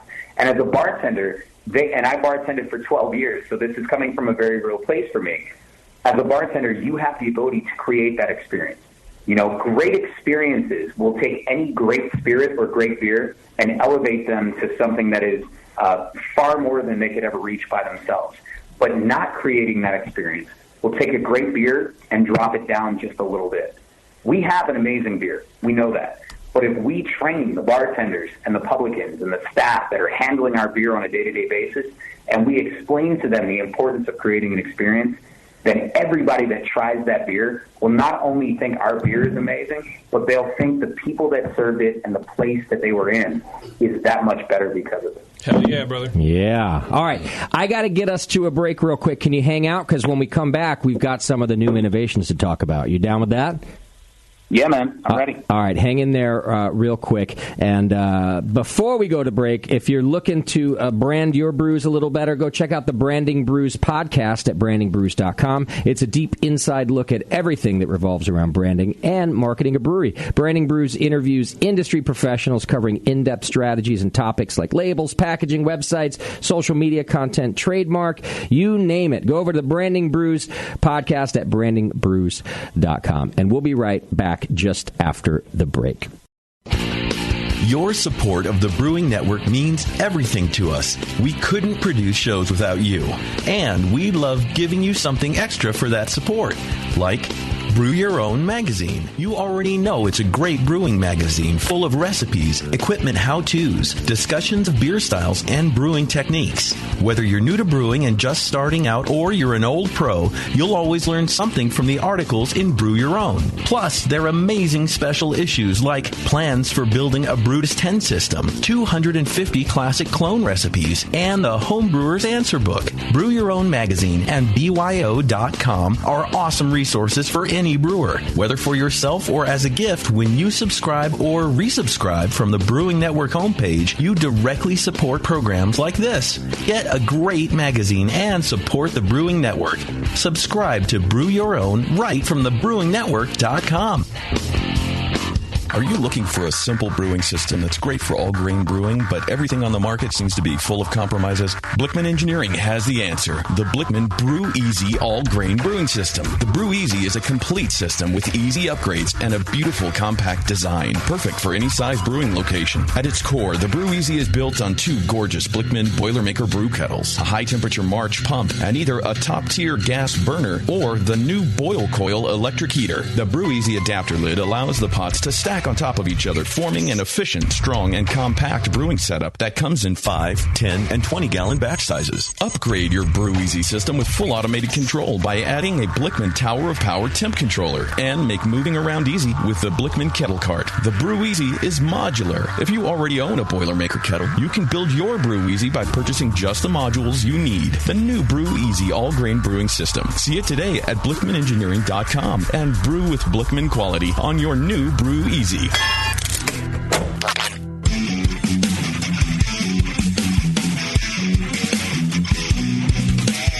this is Julian Trego from Beechwood Brewing, and you are listening to The Session on the Brewing Network. All right, welcome back to the program. Thanks so much for hanging out with us. Hey, go over to beersmith.com right now. Get your free 21-day trial of Beersmith 3, the brewing software, the best brewing software there is on the market. But, of course, you don't have to take my word for it. You can get your free 21-day trial. It works on Mac and a PC. Everybody here at the Brewing Network uses it, and so do a bunch of the guests that we've had on. So go check it out at beersmith.com. All right, we are still hanging out with Ryan Wagner, who, of course, is from the Guinness Open Gate Brewery and Barrel House in Baltimore, Maryland. And once again, I just want to thank you for hanging out with us tonight, Ryan. Thanks so much for having me, guys.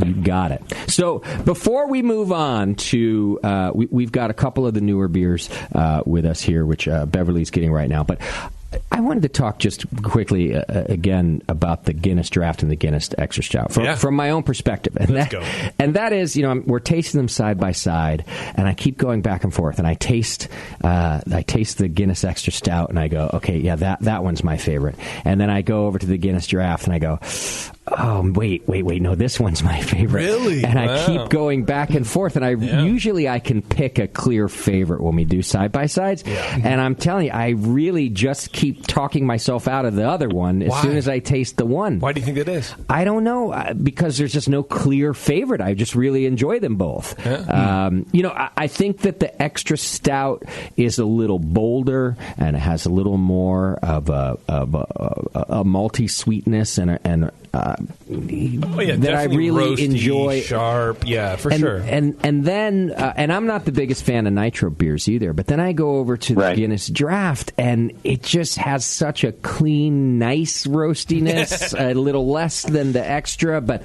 that I literally keep every time I taste one, I go, nope, that one, nope, that one. You know what it is? It's fun. It's a fun beer. Well, and go ahead. The other thing the other thing you'll notice is that nitrogenation, for all of its amazing qualities, and of course I work for Guinness, so I'm a big fan of nitrogenation. Right. But it also tamps down on a bit of the aroma. And Guinness Extra Stout has an amazing aroma. And so if you're using, your retronasal perceptors, if you're really allowing that aroma to be a huge part of your tasting of that beer, it brings some fruit character, some cherry character to the front. The carbonation is also super important because it scrubs your palate. It leaves you ready for the next sip. Yeah. So Extra Stout is a brilliant beer. Guinness Draft Stout is amazing in its own right. It really is the birthplace of Guinness of nitrogenation. Sure. So you've got to love it. But Extra Stout, I think, is a beer that often gets overlooked. So it makes me happy to hear you talking about it the way that you do, because I don't think it gets nearly the level of respect it deserves. Oh, for sure. Remember when Chad first came back, Justin, from Jamaica? Yeah. And he talked about the drink, the Steel Bottom. Oh, yeah. Which was 6 ounces of Extra Stout and an ounce of rum. Okay, yeah. On ice. That's foreign Extra Stout. That's a different beer entirely. Okay. See, but Ryan, So he didn't just make it up. You know about the Steel Bottom. Yeah, I mean, that's a different beer entirely. Okay. So, if Guinness Draft Stout is 4.2%, Guinness Extra Stout is 5.6%, Guinness Foreign Extra Stout at 7.5% is a different beer entirely. Damn. And it's very rich and almost espresso forward. And you get some butterscotch and some caramel character in that beer. Foreign Extra Stout is, if you ask anybody who works for Guinness, 9 out of 10 of them will tell you that the best beer we make in Dublin is Foreign Extra Stout. And that's the beer that's brewed, all over the world. Depending on where you are in the world, it's brewed by, the brewers in Nigeria or Ghana or Jamaica. And it's a fascinating beer in its own right. But I think people often don't give us enough credit for creating different character and different flavors and different aromas and a completely different experience across every beer in our portfolio. Oh, I would agree with that. Absolutely. Yeah. It's so good, too. It's really good. Yeah. I do like the Extra Stout, man. Good, yeah. Right? It's just a good beer. I can't remember if I've had the Foreign Extra or not. I have. I have also. Although I also didn't remember that it was different. But I have had it, and now that Ryan mentions it, the I can flavor remember profile, that. you can recall that. I will say. I mean, the bottom line is, guys, we needed some help in the marketing back in 1801. It would have been better to name the beer something clever and creative as opposed to Stout, Extra Stout, and Foreign Extra Stout. It was that being said, we're okay with it. I'm so glad that you're saying that, because that thought did cross my mind. I was like, well, if it was just marketed a little bit differently, and I appreciate you kind of saying that. Yeah, that back in the day, actually, that would have made sense. It was too logical. But back then, a beer could have been clearly differentiated just by that. In the market, right. And now, oh my goodness, yeah, there's so much information, and there's so many different beers and beer styles that it's only in the last 20 years that has become maybe confusing, especially for beer. Yeah, for sure. But I think that was perfectly good marketing back in the day. Well, because you knew what you were getting. It was clear. Oh, Foreign Extra Stout. I understand what that is. Thank you very much. I'll have 12 and then fall asleep in the gutter. I understand this. And now Ryan's just stuck with it. So but now I'm the one that has to figure out how to explain the difference between 3 beers that are eerily similarly named. That's the tricky part, right? Yeah. But all great beers, and I guess I'll end this just about these 2 beers by saying, if I had to pick, it's a tiny favorite. Yeah. Extra Stout, just by a hair. Yeah, you know what? Why? Let me ask you why. Well, I think I like the bolder flavors. I like when there's, because my palate can be a little dumb. I like when I can pick out a couple of different things a little easier, and the draft is so smooth that it's harder for me to identify some of the things clearly that I like about it. Whereas, the draft is a drinking beer.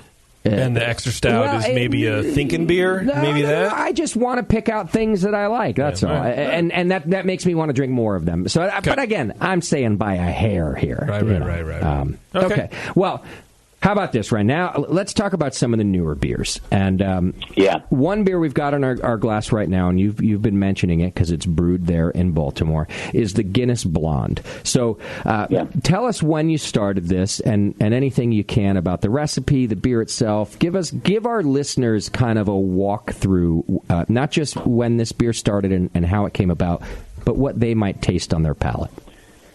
Yeah, for sure. Guinness Blonde is a beer that debuted 4 or 5 years ago at this point. And when it first made its appearance here in the United States, it was Guinness Blonde American Lager. That was how it was marketed.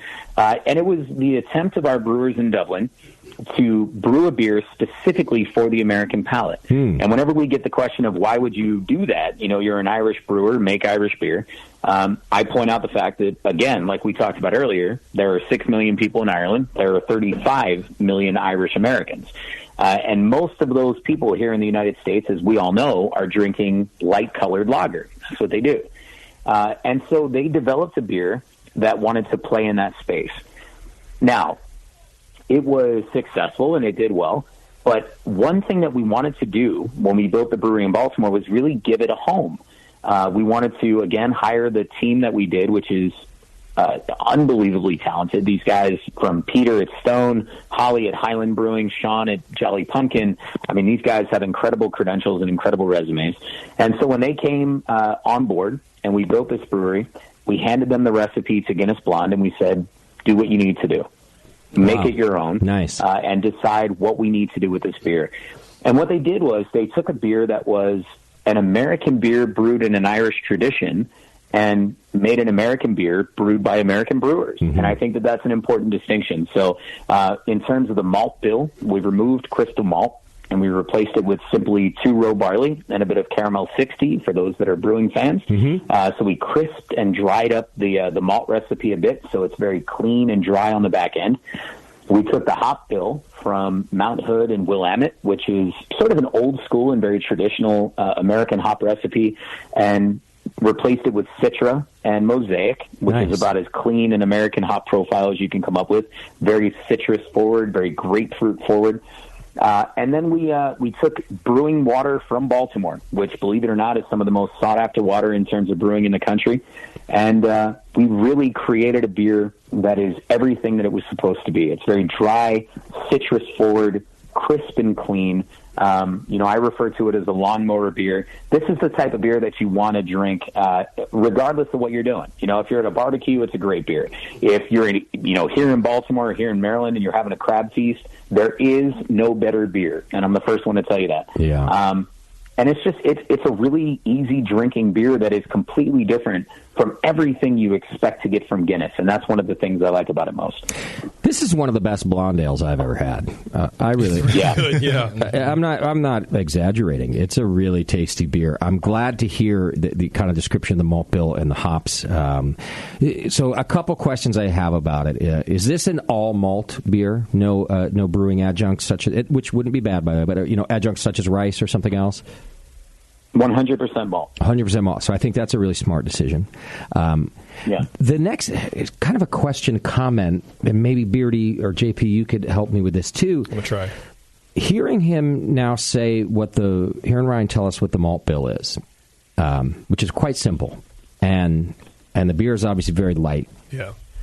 It still has some kind of a Guinness character to it, or is that the yeast? Is that the stout lingering on my palate? Because it has part of its character is a Guinness flavor. And Ryan, go ahead. I'll let these guys chime in after about if they're tasting it too. But already you're maybe chiming into something here about the yeast. Yeah, of course, man. And forgive me for jumping in there. No. Guinness yeast is something that is iconic and unique and sought after and admired throughout the beer world. And I don't think that there are many brewers in the country that would disagree with me.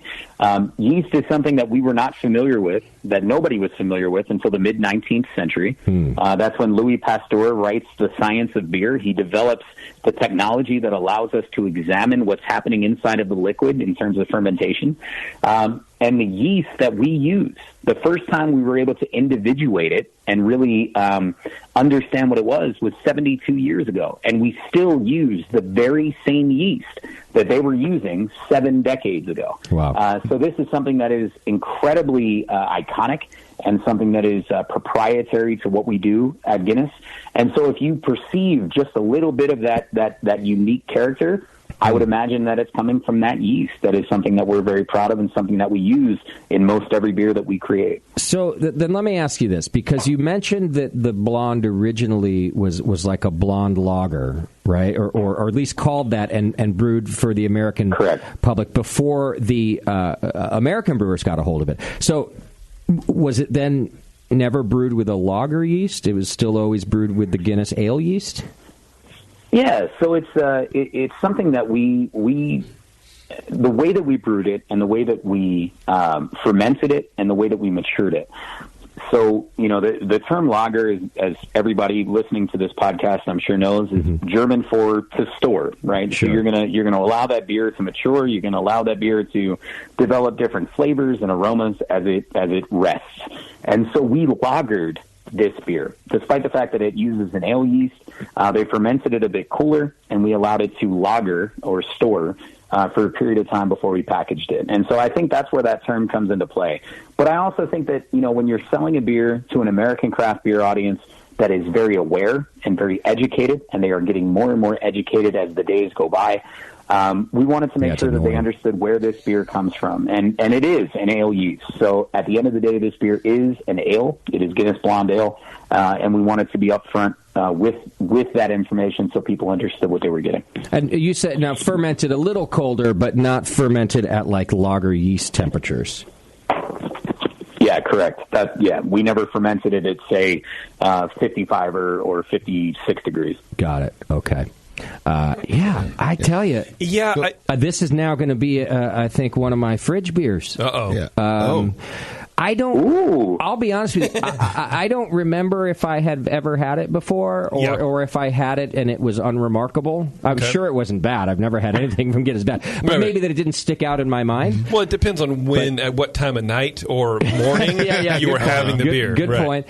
But it's a lovely beer. You know what? And it is. It's floral but malty, and it's almost has that in homebrewing we'd say worty. Like it tastes like wort. Yeah. But not unfermented wort. You're right. It tastes like... a little grainy, maybe. Yeah, in grainy, a nice but way. sweet in a nice way. Yeah, and sometimes you take a sample of your wort. Well, you don't brew, Justin, but wort... I have brewed. Yeah, there you go. Yeah. And you drink the sample from the hydrometer or whatever, and you go, I just want to drink this. Yeah. It's that kind of wort. It's pleasant, it's clean, it's very clearly fermented. Yeah. But it's aromatic and it's perfumey and it's floral but grainy with the esters from it's a lovely beer. Yeah. Well, and we you kind of touched on this without meaning to, but there's a word that we're always going to strive for. I think when we talk about beers brewed at Guinness, that is kind of a dirty word, in terms of brewing and in terms of innovation. It's balanced. We're going to try to create a beer that's balanced, and we're going to try to create a beer that's drinkable, no matter what style we're playing with, no matter what innovation and ingredient list and brewing process we're experimenting with. We want something that is going to be approachable and is going to be balanced and is going to be drinkable. And I think that's Guinness Blonde fits every single one of those designations. And if there's any room left for the word balance in craft beer, blonde ale is a style for it. 100%. Let's not be ridiculous with some bitter, over-the-top anything. No. And I'm going to say a testament to your brewers. Citra and Mosaic are great hops to choose, and are usually chosen for how extremely expressive they punch. Can be. Right. So you'd be tempted as a brewer to focus on them, and accentuate those. And your brewers didn't do that. They just took them for the qualities that they wanted and left it balanced. And I think maybe not every consumer today would agree with that. They want a little more of a punch in your face, but I certainly do agree with that decision. Yeah. Well, and there is something to be said about having an even hand. when you're brewing beer, about really understanding the intricacies and being deliberate in what you do. And I think our brewers are very adept at that. These guys are capable of creating some of the most bizarre, different beer in the world. We just tapped up one today that's a kettle sour using cascara, which is the fruit that surrounds the coffee bean. This is one of the most bizarre beers I've ever had in my life. So they realize that there's a place for that type of creativity and for that type of innovation. But in terms of a blonde ale, to your point, this is where balance and drinkability and even-handedness are really going to shine through. And to their credit, they understand the importance of that. Yeah, they do. And before I move on to the next beer, I think, just pick up on something with that kind of Guinness flavor that I'm picking up. Here we go. Now that I know that it's Mosaic. Yeah. I think that Mosaic hops have a good, earthy character to them. Yeah. Okay. And I feel like Guinness has a strong earthy, Guinness Stout and Extra Stout and sure. Draft has a strong kind of earthy character to it. Yeah. And I'm certain it's the yeast as well. I think Ryan's right. Yeah. But then mix that with an earthy note like Mosaic, and it just adds to the familiarity of it for me. I get you. Yeah. But you don't agree. I think this has been a great transition, because to me, if you taste Extra and then go to blonde, having a draft in the middle, it's like the perfect transition, to where I can totally see how blonde has the yeast character that is shown off in draft. So you would go blonde, draft, extra? If you're going to go in the traditional flight order, yeah. Whereas Extra is all about the malt to me. You get the crystal and the roast. To me, the draft, you get a bit more of the yeast character, and blonde is just carrying over that yeast character with traditional American ingredients. But you still get that, what makes this different? Because this blonde ale is not what you would get at any other pub blonde ale. What do you think this ABV is? Maybe we talked about it and I missed it. But if I had to guess, what you do, because I'm not looking at the bottle. I'm going to go not more than 4.7 or 4.9. Oh, really? I'm thinking low like that. It's 5. See, he was almost right. You were almost right. Yeah, you were right on. I would have thought more. I don't know why. I think it's the current just American craft market. Everything, if you're under 5.5, something's weird. Okay, that's kind of what the impression that I get. And I live there. I live 4.5 to 5. That's what you like. That's my jam, dude. I was just and really it has impressed. A lot of character, and I think that character is something that often gets lost or often gets overlooked, because character we associate with the American craft beer industry, we associate that with higher ABV. And so to create a beer that has this type of character, this type of aroma, and to be at 5% is something that I think is unexpected for a lot of folks. Love this beer. Love it. It's really good. All right. And before we run out of time, Ryan, especially I know you got East Coast time there, and I don't want to make you drink too much before you got to work tomorrow. The last beer that we have in our glass from you guys today that I'm really excited about is Guinness Stout aged in bullet bourbon. There we go. Oh, what we're talking about in bullet bourbon barrels. And so, really, tell me which stout. What's the base beer that you put into these bullet bourbon barrels? And thank you to whoever got this over to us. Oh man, so you guys are I don't know who that was. We're kind of a big deal, Ryan. This is one of the most sought after beers we've ever created. Wow. We produced a very small amount of this, so I'll give you the full rundown. This is a beer called Antwerpen Stout, and Antwerpen Stout is an incredible beer. It has an incredible story.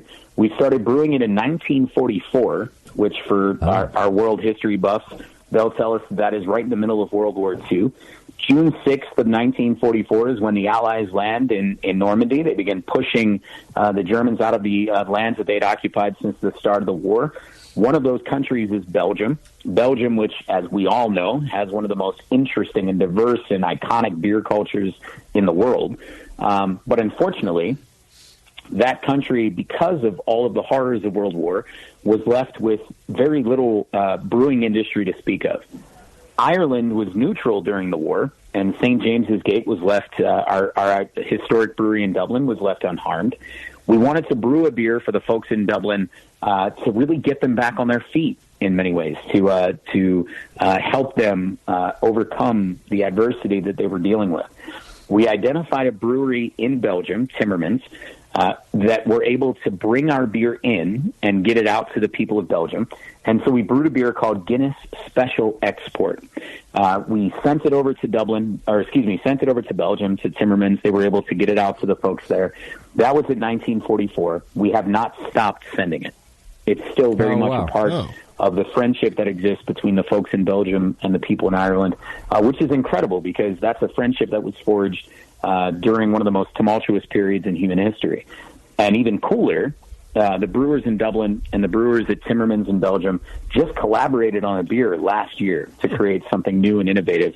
They took a lambic from the guys at Timmermans, combined it with stout from Dublin, and created a brand new beer. That being said, the beer that you are about to try is that Antwerpen Stout, the very first beer. We started sending it over to the United States a couple of years ago, rebranded as Antwerpen Stout. This batch was created in Dublin, sent over by ship, put into tanks, and then brought into our brewery in Baltimore by train. We put it into bullet bourbon barrels and allowed it to mature for 8 months. We have in my estimation, one of our country's foremost experts in barrel aging beer, a guy named Sean Brennan. Sean Brennan is our senior brewer. He comes from Jolly Pumpkin Brewing in Michigan, and this was the guy that was in charge of this project for us. After 8 months, we brought it out of the barrels, we put it into bottles, and we sent it as far as we could. This was about as limited as our beer gets. And you take a beer like Antwerpen Stout, which is, they use smoked wood in the malt. It's kind of campfirey in the best way possible, maybe a little bit of anise character. To me, I pick up fig and plum and cherry, some really dark fruit character. It started out at 8% alcohol, which is the biggest beer we brew in terms of gravity. And when you put it in the bullet bourbon barrel and allow it to mature, it picks up the vanilla character from the barrel, the tannic character from the bourbon barrel as well, so it's very drying.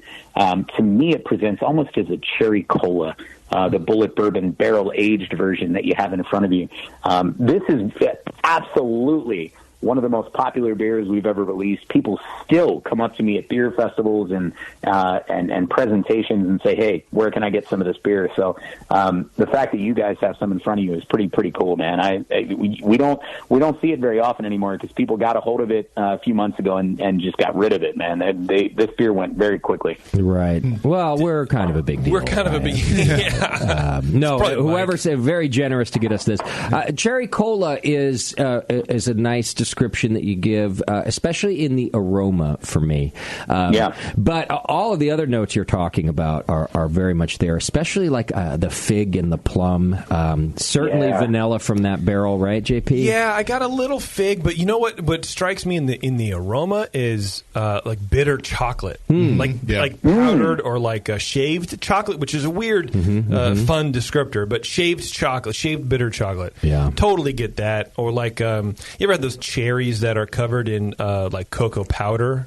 Not actual chocolate, but like the powdered chocolate. Maybe I made that up. I don't know. But that's what I get also. So maybe it's the cherry cola, but there is a cocoa thing going on. But what I love about this beer is it's beer, and then it's not just barrel, like a normal barrel aged beer. It's bourbon. It's the beer and then that bullet. Like, we're very familiar with bullet, and it's it's very clear to me in the aroma and in the flavor, but it's not awkward, it's not obtuse like that. It's very integrated yet transitional. I don't know, this is a very interesting beer. The bullet for me a lot more in the aftertaste as well, by the way. Right. And a long tail aftertaste. Not even right away. It's a very long tail. It starts to turn into bullet. Yeah, it kind of surprises. You're like, oh, I'm looking for the bourbon. I'm looking for the bourbon. I don't know if I'm going to find it. There it is. Yeah. And then it rides that. Yeah, you've got a good really barrel. Well, and if you guys can imagine, so one of the things that I'm very passionate about, and the people at Guinness are passionate about, is pairing our beer with food. And my favorite pairing for this beer, and I played a lot with many different recipes, was a bruleed fig bread pudding. So bringing in some of the malt characteristic, and when you say you pick up that shaved chocolate. That's the roasted barley, right? That's the iconic roasted barley that we put in every single beer we make. So you're picking that up. But if you can imagine this with a brulee fig bread pudding with a richness and a breadiness, obviously with the bread pudding, some of those things were just absolutely amazing pairings for this beer. It really is complex, but it's also still drinkable, which blew me away. Yeah, I would not have guessed that this beer was 10% alcohol. I would say maybe the most quaffable 10% bourbon barrel-aged beer I've ever had. 6, maybe? Yeah. Maybe? I'd be like, they crammed a lot of bourbon flavor into this normal Guinness. Right. Like extra stout. Yeah. Yeah. Yeah. I really like it. This could do some damage to me, I think, later. This is good, man. Yeah, well done. And to, to kind of get, you guys and also the people listening in, barrel aging is something that we're going to be experimenting with an awful lot. This is sort of the tip of the iceberg for us. One of the beers, I'd say 2 of the beers that I've been most excited about since we opened back in August. We had a stock ale where we mixed an English barley wine with a barrel-aged Russian Imperial Stout, and we called it a stock ale, which was absolutely brilliant. Damn. And then the other thing that Sean did, which blew my mind, and this is one that I'm still trying to get my head wrapped around, we took a Russian Imperial Stout base, put it into a George Dickel rye whiskey barrel, but that rye whiskey barrel had began its life as a Tabasco barrel. Oh, and so you end up with this really brilliant sort of little bit of spice character, but that rye earth character with a Russian Imperial Stout and this sweetness and richness that's there. And then about 2 or 3 seconds after you swallowed your sip, right at the base of your throat, you got a brief little, I think I'm having heartburn. But it wasn't heartburn. It was just that sort of spice kind of radiating. So what our brewers are doing in Baltimore, man, like Sean, Holly, Peter, Todd, J-Rod, these guys, I cannot stress enough. Come see us in Baltimore. See what these guys are up to, because on a bi-weekly basis, the beers that they're coming out with, they are some of the most cutting edge and interesting beers you can possibly imagine. I think we need Ryan on like quarterly to just send us all the new projects. Just fill it right off the tap, and then we'll just talk about it, because that's I've never heard of, and I think we've pretty much seen everything in the craft beer. Yeah. A Tabasco barrel? I like that. Never seen that. How does one track one of those down? And do me a favor, guys. Do not broadcast where I live, because I've got 4 4-packs of that Antwerpen barrel-aged, bullet barrel-aged beer you're drinking now. I got 4 4-packs sitting in my beer cellar right now. Attaboy. So I don't want anybody coming after me. I'm going to see what that beer looks like a year from now and 2 years from now. No one should know that you're at 2, 8, 7, right. 5. That's not funny. Strawberry Lane. Not funny. Well, okay. Take Ryan's advice, folks. Go check out the Guinness Brewery. It's the Guinness Open Gate Brewery and Barrel House in Baltimore, Maryland. If you want to get information about how to visit and what they've got going on, you can go to GuinnessBreweryBaltimore.com. A very informative website. You can keep up to date on events, figure out how to go check it out. And Ryan, I want to thank you not just for your time tonight, which I very much appreciate, but for sending this wonderful beer. And really, everybody knows it, and you even touched upon it. Guinness is such an icon in not just beer worldwide, but certainly craft beer, and I think that it's important. Of the larger breweries that we talk about, I don't know that there's one that I can identify with craft beer as much as there is Guinness. And so, 100%. So Ryan, thanks so much for being with us today. Thank you, guys. And to kind of build on that real quick, again, the brewers that we hired, the people that are putting in the time and work and sweat and tears and time away from their families, the beers that we're making are not for us. They're for the people that identify not just with Guinness, not just with that heart, but with the American craft beer industry. And I think it's a great credit to Guinness that they understood the importance of being part of this incredible movement that we've seen over the last 2 decades. And we're incredibly blessed. I am certainly incredibly blessed that it's right here in my hometown in Baltimore. You are. You're a lucky man. Yeah, for sure. Got a good gig and didn't have to leave Baltimore. Right. So we'll look for you in a few years when you're running for mayor. Thanks so much for having me, man. I really appreciate it. Yeah. All right, Ryan. No you take care. Cheers. Yeah. All right. Thanks, man. There you go, folks. That is Ryan Wagner. He's the Guinness Brewery ambassador. A nice gentleman who knows a lot about the beer. And, man, that was enjoyable to taste. Yeah, it really was. So it really was. And for a 10% beer, it's so light. Yeah. That's really good, man. And I was really excited to see that this little kind of one-off thing is in there as an example of what they're doing. The standard stuff. You have to drink the standards. Also, let's just mention, too, the names of some of those brewers, or the places they used to brew. They have some talent. We've had them. We've had all those breweries on the show. Yeah. We've raved about their beers. Yep. Jolly Pumpkin, Stone, Jester King. Jester. Yeah. So I guess. We made them. Putting their yeah. You're welcome. Guinness. Well, I'm saying putting their money or their talent where their mouth is. Ryan can say this is why we're doing it, and this homage to craft beer, but there's some lineage there that I think proves it. Not just the beer, which is obviously proving it as well. Right. So. All right. Well, I just want to thank Ryan again and Guinness for being on the program. Good First stuff, for us, 14 years, and we finally got Guinness on the show. How fun is that? Yeah. Okay. Well, I've got to get us to a quick break. Before I do, go check out Great Fermentations. That's greatfermentations.com.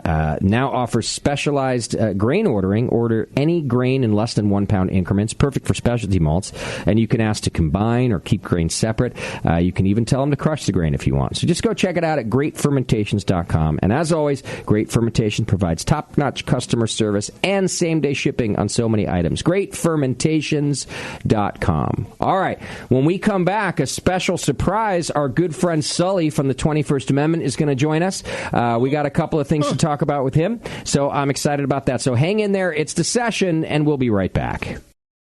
Since 1979, Williams Brewing has offered the finest equipment and freshest ingredients and the best customer service in the business. Check out their brand new patent-pending Mash and Boil 110-volt electric mashing and boiling unit. This compact all-stainless unit lets you mash, sparge, and boil just about anywhere that has a 110-volt plug. Double-wall construction adds to efficiency and safety, and a precise thermostat keeps temperatures where you want them. Unlike insulated buckets and converted coolers, multiple temperature rest mashing is easy to do, all for under $300. They also feature the Mark II work pump, a magnetic drive high-temperature pump that does the work of pumps that cost twice as much, as well as exclusive Brewer's Edge regulators and quality Keg King kegs and disconnects. Check them out today at williamsbrewing.com to bruise their vast selection.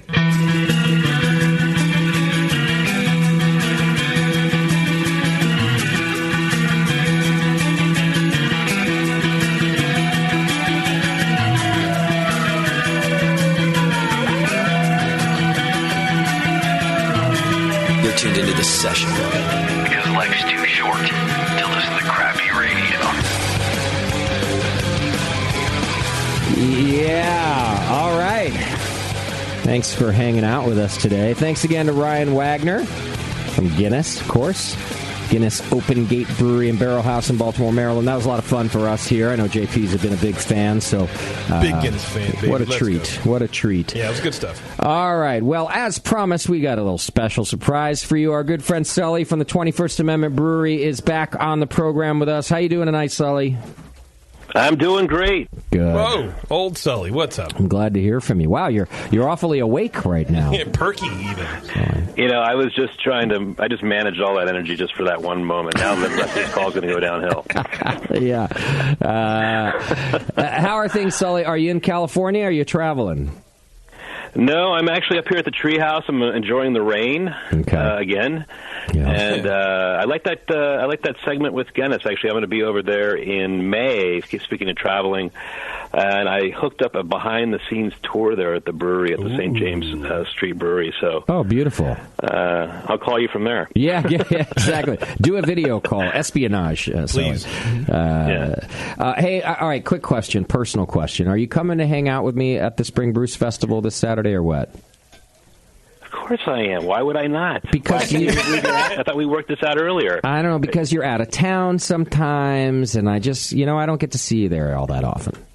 Yeah. Sir, I will be there. All right, that's good news. That's good news. It's funny, we actually got a kind call from your 2NA rep here today, and you guys are always one of the first breweries at our festival, one of the clearly more popular, to run out of beer. And your rep is so kind. He's like, hey, because we do this, we're bringing more beer this year. So I want to thank you guys for that. Excellent. More beer is always good. Yeah. Well, speaking of beer, so one of the things I wanted to talk to you about, because I caught wind of this, a couple of, a return beer and a new beer that I wanted to ask you about. Yes. Why don't we start with the return beer before we do the newbie? Yeah, so Toaster Pastry is coming back. Yes, it's like the original pastry beer, I think, because there's no pastry in it. It's a real beer, right? And it was a beer that if you haven't heard about, it's called Toaster Pastry, and it's we brewed it as an homage to the Kellogg's plant, which is where the brewery is located in San Leandro, California. And we couldn't call it Pop Tarts because we get sued. Although I think this day and age you can probably do that. Seems like it. Yeah. Anyway, so so we brewed it, and it's an India style red ale. I mean, there's a lot of great malts in there that sort of give a suggestion of the crust in a toaster pastry, a Pop Tart, and then we're using some jammy floral hops in it as well. So it's I love this beer because it kind of has everything you want in a beer. It's got some fruitiness to it. It's got some great malt character to it. It's got firm bitterness. It's got a little bit of alcohol at 7.6%. And the cool thing about it, when we first came out with this, which was in 2015, which is when we started brewing down there, put it in the stovetop, those 19.2 ounce cans, is it won a medal right off the bat. It was kind of wild. I remember that fall. And then it won a medal in 2016 at World Beer Cup the next year. And so we got all full of ourselves. We were like, this is awesome. So we ended up kind of rushing it and put it into 6-packs and then put it out there. We really didn't have the kind of the marketing kind of engine behind it. So it did all right. I mean, it was a great tasting beer, but it just didn't do that well in the market. And so I think we're giving it's finally its due actually with putting some support behind it, and I think it tastes fantastic. We just packaged it a couple weeks ago. So I'm glad you're bringing it back. I remember trying it just before that GABF award and really enjoying it. And it's a little on the you say firm bitterness, and I think that's a great description. I would say with the alcohol content. And the nice hop character and the firm bitterness. If I had to classify it to somebody, if some nerd really needed me to say what kind of beer am I getting, I would definitely call it an IPA. But then with these other characters that Sully's mentioning, some of the pastry side, a firm malt backbone as well. But I'm just saying, Sully, I wouldn't hesitate to tell an IPA bro that it's an IPA, bro. Yeah, okay, bro. Yeah. I mean, I agree. I mean, it's definitely has some bitterness there. I mean, what I really like about this is actually one of the last beers I think I homebrewed at my house here. Oh yeah. It's got 5 different malts, and it's like a classic homebrew recipe. And there's a lot going on here. So it's a fun beer. It was a fun beer to make and develop here before we took it to the pub and eventually to San Leandro. Yeah. I really like this beer, too. Like red IPAs, Evil Twin is an IPA I'll drink. This beer I'll drink, and that's kind of the only really IPAs that you go to anymore. Yeah, just because of that malt complexion and that kind of those flavors that it brings up.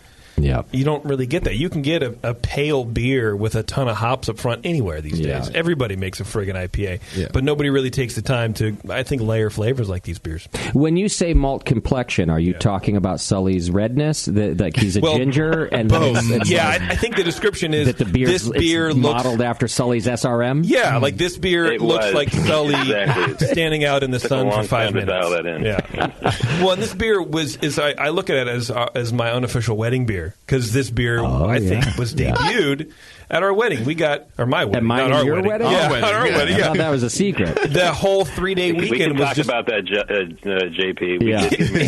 it was just full of this beer. Right. So every time, which I think explains a about lot. I remember that. It really does. At Yeah, least that for me. and lorazepam was really good. Yeah, or like, JP, take more of this. Calm down. You're going to be fine. So he did great. Is the beer he did back, or is it just a spring seasonal, and so we need to stock up on it now? Ooh, good question, Warren. Eloquent. Thank you.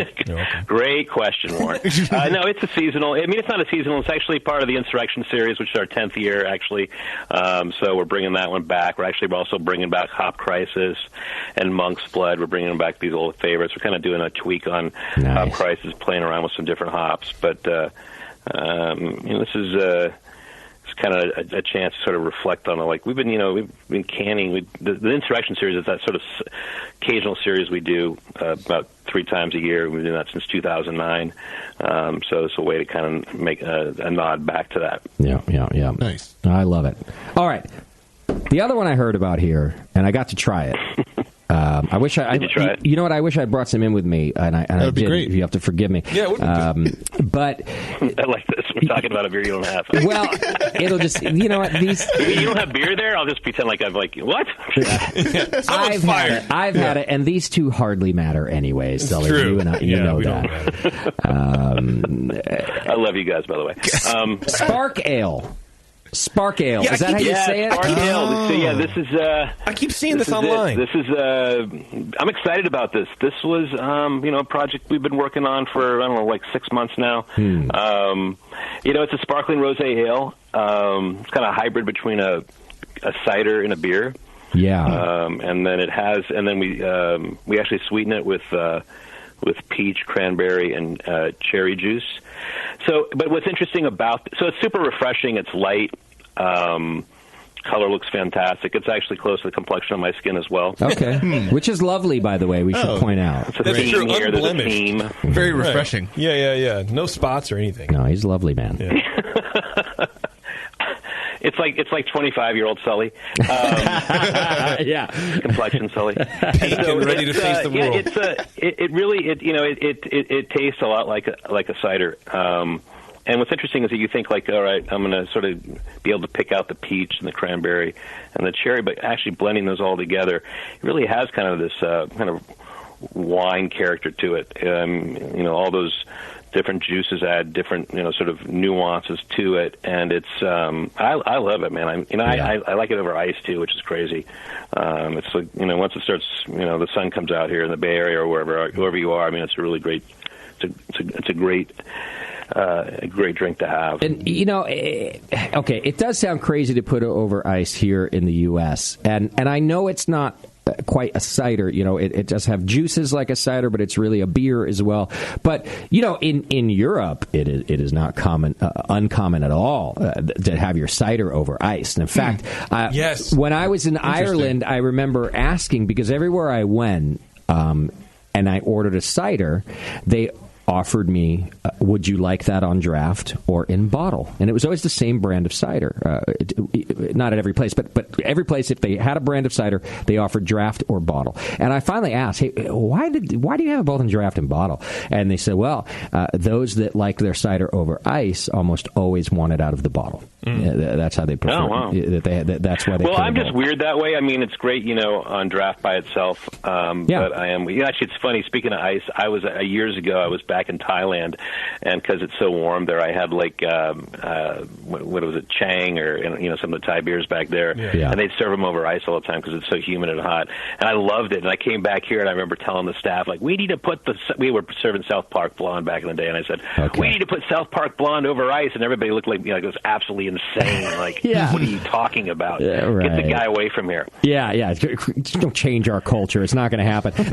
I will admit, the last time I had beer over ice, I was about 16 years old, and it's because it's what I had, and it wasn't in the fridge. So I was like, F it, I'm going to pour it over ice and drink my Miller Lite or whatever the heck it was. I feel like that was me like 3 weeks ago. 3 weeks ago. Now, while you were describing the beer, though, Sully, I will say that Bevo was waving her arms and saying, "This is my jam." Oh, this is my jam. Yeah, this is you, right? I love it. Yeah, my buddy. Have you should have like a sound bite that just says "Bevo approve." Yeah. Yeah, my buddy goes. I love it. I love you, Bevo. Thank you. England. He went to England on like a soccer tour, and he was looking forward to cider on ice. And he told me, because the first time I had it, it literally changed my life. Oh. Like, it changed the way I drink cider. And now I'm sort of still embarrassed, but I still go into bars here and ask for it on ice, and I never get it. But it was very disappointing to him. And it was the first time I had ever heard this weird thing. Yeah. Sully, are you going to have your team bring Spark Ale to Springfest, do you know? Yes, it's absolutely going to be there. Good. I think it's the perfect, I know it might not be, it's not the official introduction, but I think that the crowd at Springfest is a good crowd to bring that beer for. Spark crowd. Especially. It's also a perfect day to enjoy it. Yeah. Would you say it pairs Spark better? Ale in the sun, Springfest, absolutely. Yeah. Would you say it pairs better with Steely Dan or Michael McDonald? Good question, Beardy. Well, it depends. You got those are great choices there. You'd have to flip a coin. I would probably have to go with McDonald. I would go Christopher Cross all day long. Considering I've never had the beer that Sully's very, very proud of. We don't have it. That's a different. Christopher Cross is in his own yacht rock category. Sure, and the best one. I'm going to agree with Sully, being the only one who's had the beer in the room. That's true. The beer that Sully's very proud of. Right. Yeah. It's been out for 2 months. It pairs really well with Michael McDonald. Okay, well, I'll take your word for it. I don't know if I'm a Steely Dan fan. I have not gotten on that train ever. Peg and maybe a couple others are good, and otherwise it's a little too avant-garde for me. I never could either. It's like it was recorded in space or something. Right. Yeah, right. He was the Jimi Hendrix of his time. I can't get in, and I'm sorry if I'm offending you, please. But no, and we are going to offend people here. And as a former musician, it was always almost required that I like Steely Dan because they were like the jazz of rock and roll. Oh, sure. But I was like, fusion rock. I was like, I'm sorry, but it's just a little too avant shit for me. Yeah. It's like being a musician and saying you have to like Rush. I was always in that boat too. Not a thing. Or Pink Floyd was always a thing, or Led Zeppelin. You gotta do that. Now you're getting fucking ridiculous. Hold the phone, Sully. Will you put JP in his place for me? Just put me in my place, Daddy. JP, settle down. Come here. Discipline me, Zaddy. Let's go. Whoa, different show. Okay. Oh shit, that's the mixtape show. That's Love Strong. All right, go check out Toaster Pastry and Spark Ale wherever 21A is sold in your. Are they both nationwide? In all of your market releases, Sully? Yeah, it's everywhere. It's Spark Ale's a year-round beer. Like I said, Toaster Pastry is just going to be out for a few months, but Spark Ale is here forever. It's here to stay. Yeah. Go try it. It's really good stuff. I think you all are going to like it. And if you're a Disneyland fan, you can find 21st Amendment and Disney California Adventure. What? Oh, really? There you go. Yeah, that's right. Yeah, I heard about that. El Sully, I think, right? Is it El Sully? That's even better. Oh, wow. That's pretty dope. Yeah, when I was there, I couldn't get 2A. That's cool. Not that I'm going to go back, but those of you who do. Is that your doing, I'll JP? convince you to go back someday. Wait, Sully, do you have any other weird, locations? Yeah, I know you've been on Legions? Southwest and Virgin, any other surprise locations people can find your beer right now? They was on the Titanic. Actually, you can get it. The season hasn't started yet down at Shoreline Amphitheater here in the Bay Area. Oh, cool. And we're kind of tied in with Live Nation now. Nice. So you're starting to see it sprinkled across the country at their venues. But yeah, and it's in 19.2. You can get El Sully, Hell or High Watermelon, Blood Orange, Brew Free or Die, and then regular Brew Free or Die in 19.2 ounce cans. And actually, you can get those around stores as well. But here at Shoreline, it's awesome. Wait. Now, Sully, I know you're a music fan. Did you make that little partnership so you can get tickets to shows at Shoreline? Actually, you want to know that you got a second? This is a real quick but long story. So what happened was there was this friend of mine who had this ticket that he wanted to give me to go see Wilco at where was it? To the Fillmore a couple years ago, and so he couldn't transfer it to me. So he sent them a letter. He sent them a note, and was saying, "I can't do this. Why can't I do this?" And then the guy in charge of the whole customer experience at at Live Nation, said, got in touch with me and said, "Yeah, we'll take care of this. Don't worry. But hey, I want to talk to you about getting your beer in the bar, getting your beer at the venue." Damn.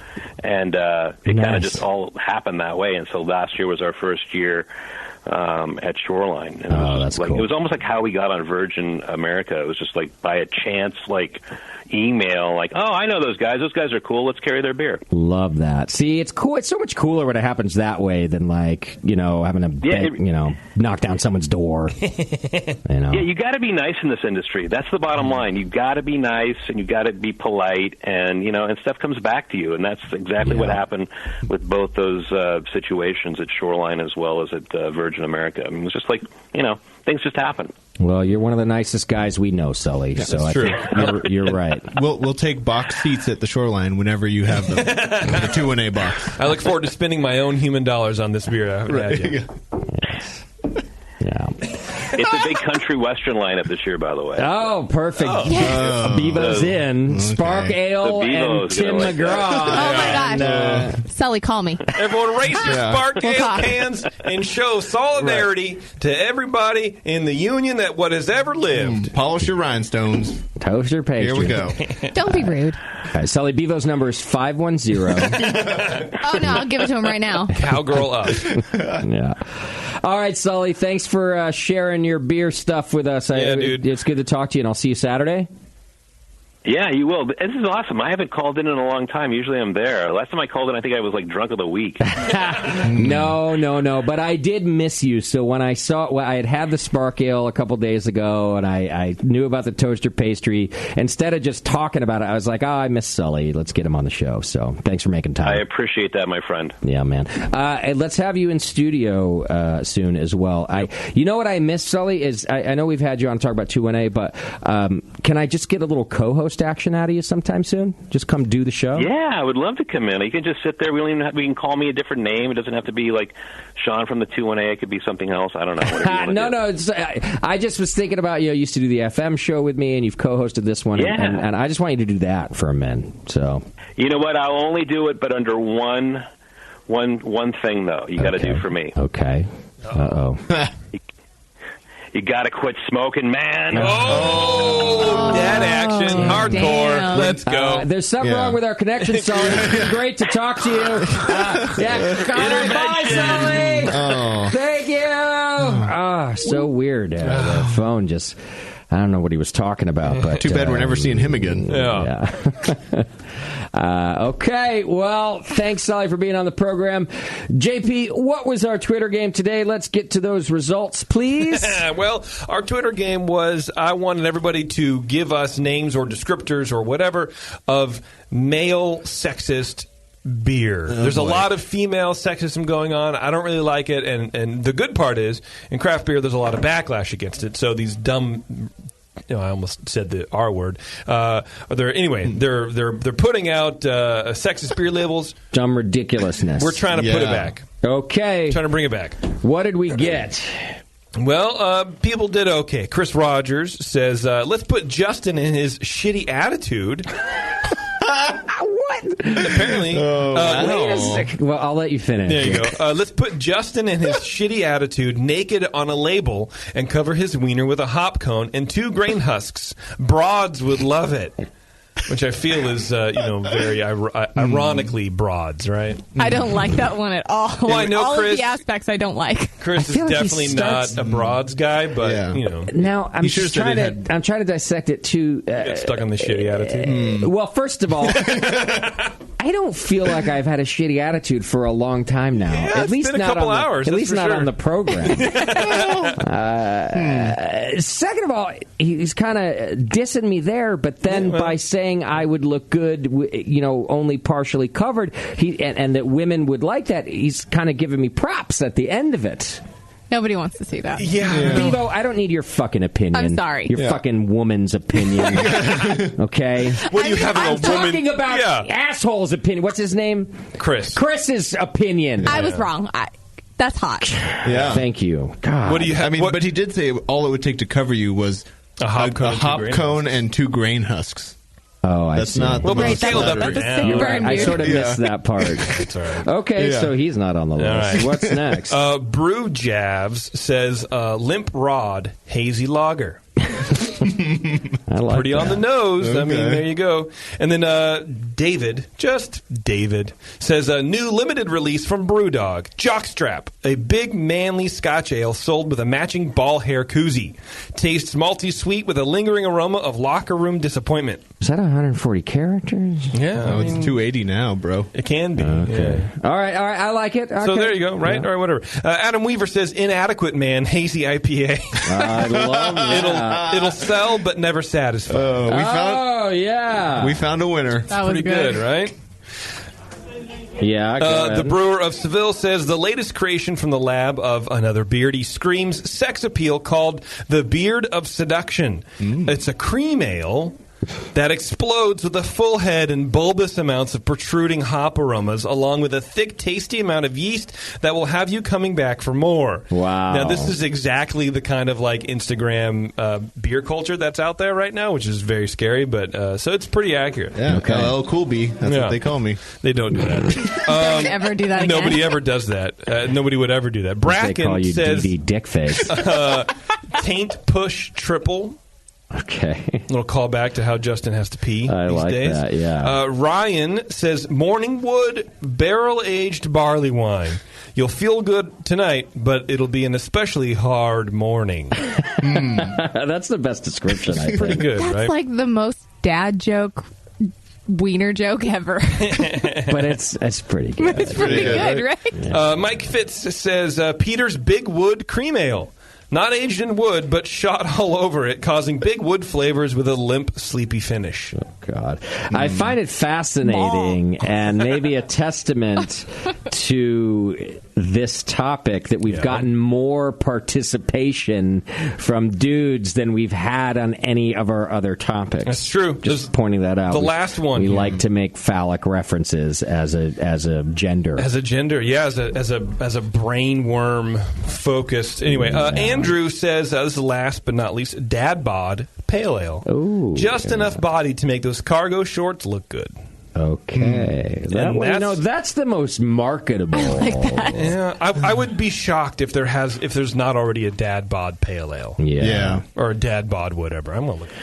Okay, well, I'm going to eliminate Justin and his shitty attitude. Our old friends at Duclaw, they have a Dad Bod. Oh, they do? Beer, okay. yeah. So let's eliminate that because it already exists. Okay. All right. Get out of here, Andrew. You dummy. I like Limp Rod Hazy Lager. I'm going to leave that in. Okay, all right. Inadequate Man. I left that in, so I'm going to move. We're going to move Jockstrap. Yeah. Okay. Inadequate Man. What was the tagline again? It'll sell, but it won't satisfy. That's got a good tagline. The Beard of Seduction. Yeah. It's all right. I mean, it is kind of really what I had in mind, but yeah, okay, sure. Let's leave it in. We could vote on it right now. Vote to keep it in or keep it out. Raise your hand if you want to keep it in. That's only Beardy. It's out. Okay. All right. Hello, Cool B. You need to stop that right now. I really do. Taint Push Triple. I mean, it's an old reference. All right, let's leave it. Yeah. Okay, Morning Wood. Barley wine, is that what it was? Yeah. Again, I like the tagline. What was that again? You'll feel good tonight, but it'll be an especially hard morning. That's a good tagline. It is. Yeah, it's okay. It's not my favorite. All right, raise your hand if you want to keep it in the running. Just me, it's out. Okay. It really appeals to you as an internal... Yeah, you and your shitty attitude. True. And Morning Wood. Can you work on that? That's the word on the street, dude. Shitty attitude. I wouldn't say that, but... And then Big Wood Cream Ale. Peter's Big Wood Cream Ale. I'll take it out. Okay.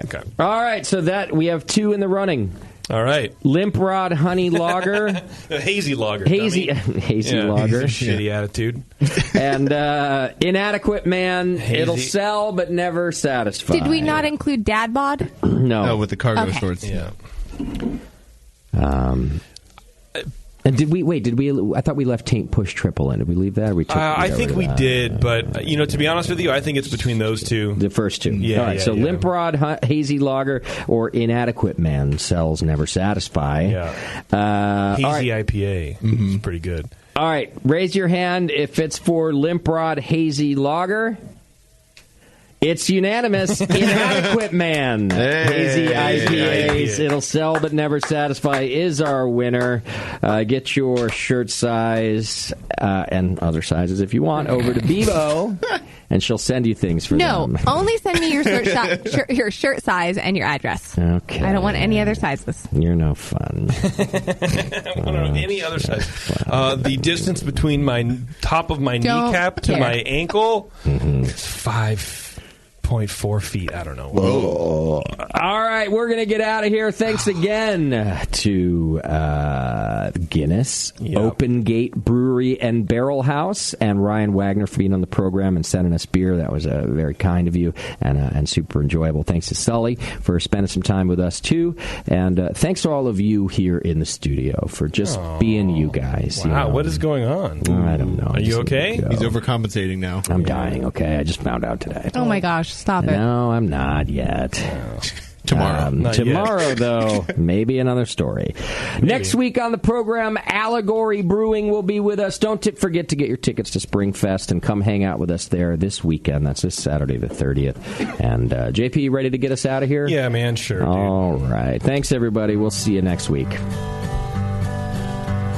Thank you to our show sponsor, More Beer. You can get absolutely everything you need to make great beer at home by going to morebeer.com. Thanks again to Ryan Wagner from Guinness Open Gate Brewery in Baltimore, Maryland. You can go to GuinnessOpenGate.com to learn more about everything they're doing out there in Baltimore.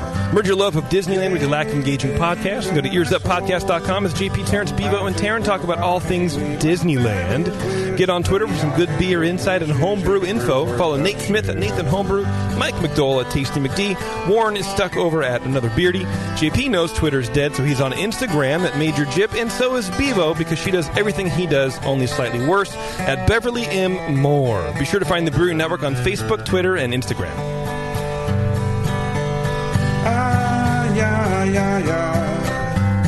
JP's an asshole. Justin's in my sky and winning the race. JP does great as his charity.